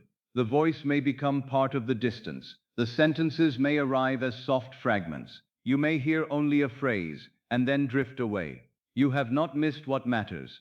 The conscious mind does not need to supervise the entire descent. It may release its watch. It may forget. It may sleep. The deeper mind receives the mood beneath the words. Let that mood be one of completion, not excitement, not strain, not desperate certainty. Simple completion. The matter has a solution. The road has an end. The state is yours. The answer exists. You may not yet see it upon paper, hear it spoken by another, or touch it as a visible fact. But the answer exists as a state into which consciousness may enter. You have entered it tonight. Sleep in the knowledge that the answer exists. Do not ask it to reveal itself before the proper time. A flower is not improved by opening its petals before dawn. Let the answer remain folded within the night. Let it gather form. Let it find the persons, circumstances, and movements through which it may be expressed. Your task is not to force its appearance. Your task is to stop occupying the state in which no answer is possible. You have done that. For these moments, you have ceased being the unanswered question. You have become the quiet conclusion. Rest there. Sleep in the feeling that your life is quietly becoming new. not violently overturned, not torn apart, quietly becoming new. A new life may begin as a new assumption that no one else can see. It may begin as a sentence spoken only within. It may begin as the decision not to continue an old argument. It may begin as the release of one burden before sleep. It may begin as the strange peace of no longer requiring the world to change first. The beginning may be invisible, yet invisibility does not make it weak. The most important movements often begin silently. The first light of morning enters the sky so gently that there is no single moment when darkness can say it has been defeated. The blackness becomes blue, the blue becomes pale, forms begin to return. Then suddenly the room is visible. Your inner change may unfold in the same way. At first there is only a little less fear, then a little more trust, then a thought of fulfillment feels less foreign, then the old reaction no longer seems inevitable. Then the world begins to show signs of another pattern. Do not measure each stage. Let dawn be dawn. Let the night carry you toward it. You are allowed to awaken differently, without knowing exactly when the difference was formed. You may fall asleep as one person and rise with another center of gravity. The memories may remain, yet their weight may be less. The circumstances may remain, yet their authority may be reduced. You may feel no dramatic transformation, yet something within you may no longer be willing to return completely to the former state. Honor that movement. Do not force it to become a performance. Quiet transformation is still transformation. The tree does not make a spectacle of its roots. Sleep as one who is guided. Guidance does not require that every sign be visible tonight. It means that the next step can appear at the hour it is needed. It means that confusion is not your eternal identity. It means that a bend in the road does not imply abandonment. It means that you are not required to hold the entire map in the conscious mind. You may sleep without knowing. You may rest without seeing. You may trust without possessing the whole explanation. Sleep as one who is guided. Let the road be dark. The darkness is no obstacle to the intelligence that knows the way. Sleep as one who is supported. You do not need to name every source of support. Do not limit support to one person, one position, one figure, one institution, or one door. The state is larger than the channel. Support may come through familiar means or through arrangements you could not have planned. It may appear as assistance, as opportunity, as wisdom, as courage, as an unforeseen opening, as the right person at the right hour, as the awakening of an ability you had forgotten. Sleep as one who is supported. Let the body understand this through the support already beneath it. The bed holds you. The earth holds the house. Life carries the breath without your command. You are already participating in support more deeply than the anxious mind has noticed. Allow that recognition to spread gently. You do not carry everything alone. Sleep as one who is loved. You need not summon a particular face unless it comes naturally. Let love be an atmosphere rather than a demand. The feeling of being welcomed, the feeling that your presence is not a burden, the feeling that tenderness does not need to be earned through fear. You may rest without pleading for recognition. You may sleep without watching for abandonment. Love is not created by anxious observation. Let the heart be free from its guard. Sleep as one who belongs. Sleep as one who is worthy of peace. Sleep as one whose existence requires no apology. Sleep as one who is inwardly free. The former chains may still be remembered, but they are no longer fastened to the awareness of being. The old labels may still appear, yet they are garments left beside the bed. You do not wear them in the night. You do not enter sleep as the rejected one. You do not enter sleep as the burdened one. You do not enter sleep as the unfortunate one. You do not enter sleep as the one who is always too late. You enter sleep as awareness, free to accept another name, guided, supported, welcomed, capable, at peace. You need not repeat these words perfectly. One may remain, let the others fade. Perhaps the word is guided. Perhaps it is safe. Perhaps it is settled. Perhaps there are no words at all. The absence of inner argument may be enough. Do not reach for a feeling that is not present. Allow the faintest trace of relief. Relief does not need to be complete to be welcomed. 1 degree less effort is a beginning. One quiet breath is a beginning. One moment in which the old story loses its grip is a beginning. The night will not reject a small seed because it is small. It receives the pattern within it. Let the seed rest now. You need not water it with endless repetition. You have given it feeling. You have given it attention. You have given it a place within consciousness. Now give it silence. There comes a moment when words have completed their work. A bell has sounded. The echo may continue softly, but no further strike is required. Let these words become an echo. You are supported. You are guided. The answer exists. The old identity may rest. The new state has been accepted. Nothing more must be added. Nothing more must be understood. Nothing more must be proven. You are permitted to sleep before seeing the result. You are permitted to rest before the world agrees. You are permitted to feel peace without earning it through another day of worry. Let the eyes remain still. They need not open to verify anything. Let the jaw remain loose. No argument awaits an answer. Let the shoulders remain low. Tomorrow is not resting upon them. Let the hands remain quiet. They do not need to grasp the means. Let the chest breathe as it wishes. Life knows the rhythm. Let the stomach be free from imagined news. Let the legs remain where they are. The bridge will come to meet the person who walks it in the proper hour. Let the feet rest as though they have arrived. You are home within the state. The outer house may still be forming. The inner home is present now. Remain there without effort. Perhaps you hear a distant thought from the old life. Let it pass. Perhaps you remember a duty. Tomorrow will contain the proper moment for duty. Perhaps you wonder whether you have done enough. You have done enough for tonight. The desire does not require your exhaustion. The law does not ask you to remain awake. Sleep is not the abandonment of the work. Sleep is the surrender of the seed to the fertile dark. Let the deeper mind receive the accepted state. Let it carry what the conscious mind no longer holds. Let it preserve the feeling when words are forgotten. Let the night continue beyond your awareness. You may awaken later and remember nothing. It does not matter. You may dream. You may sleep deeply without dreams you can recall. It does not matter. You may turn upon the pillow. You may briefly wake and drift again. It does not matter. No ordinary movement of the body can cancel the state that has been accepted. Do not make sleep another examination. There is no correct way to disappear into rest. Let sleep come in its own manner. You no longer need to carry yesterday into another morning. You no longer need to renew the former identity beneath tomorrow's light. You are not sleeping as the person who waits for life to change. You are sleeping as the person from whom change begins. The old identity may rest now. The new state has been accepted. Sleep in the knowledge that the answer exists.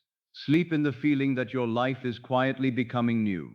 Sleep as one who is guided. Sleep as one who is supported. Sleep as one who is loved by life. Sleep as one who no longer calls the old reflection final. Sleep as one who awakens differently. And when morning comes, do not rush to ask whether the world has changed. Let the morning meet you gently. Let your first breath belong to the state you carried through the night.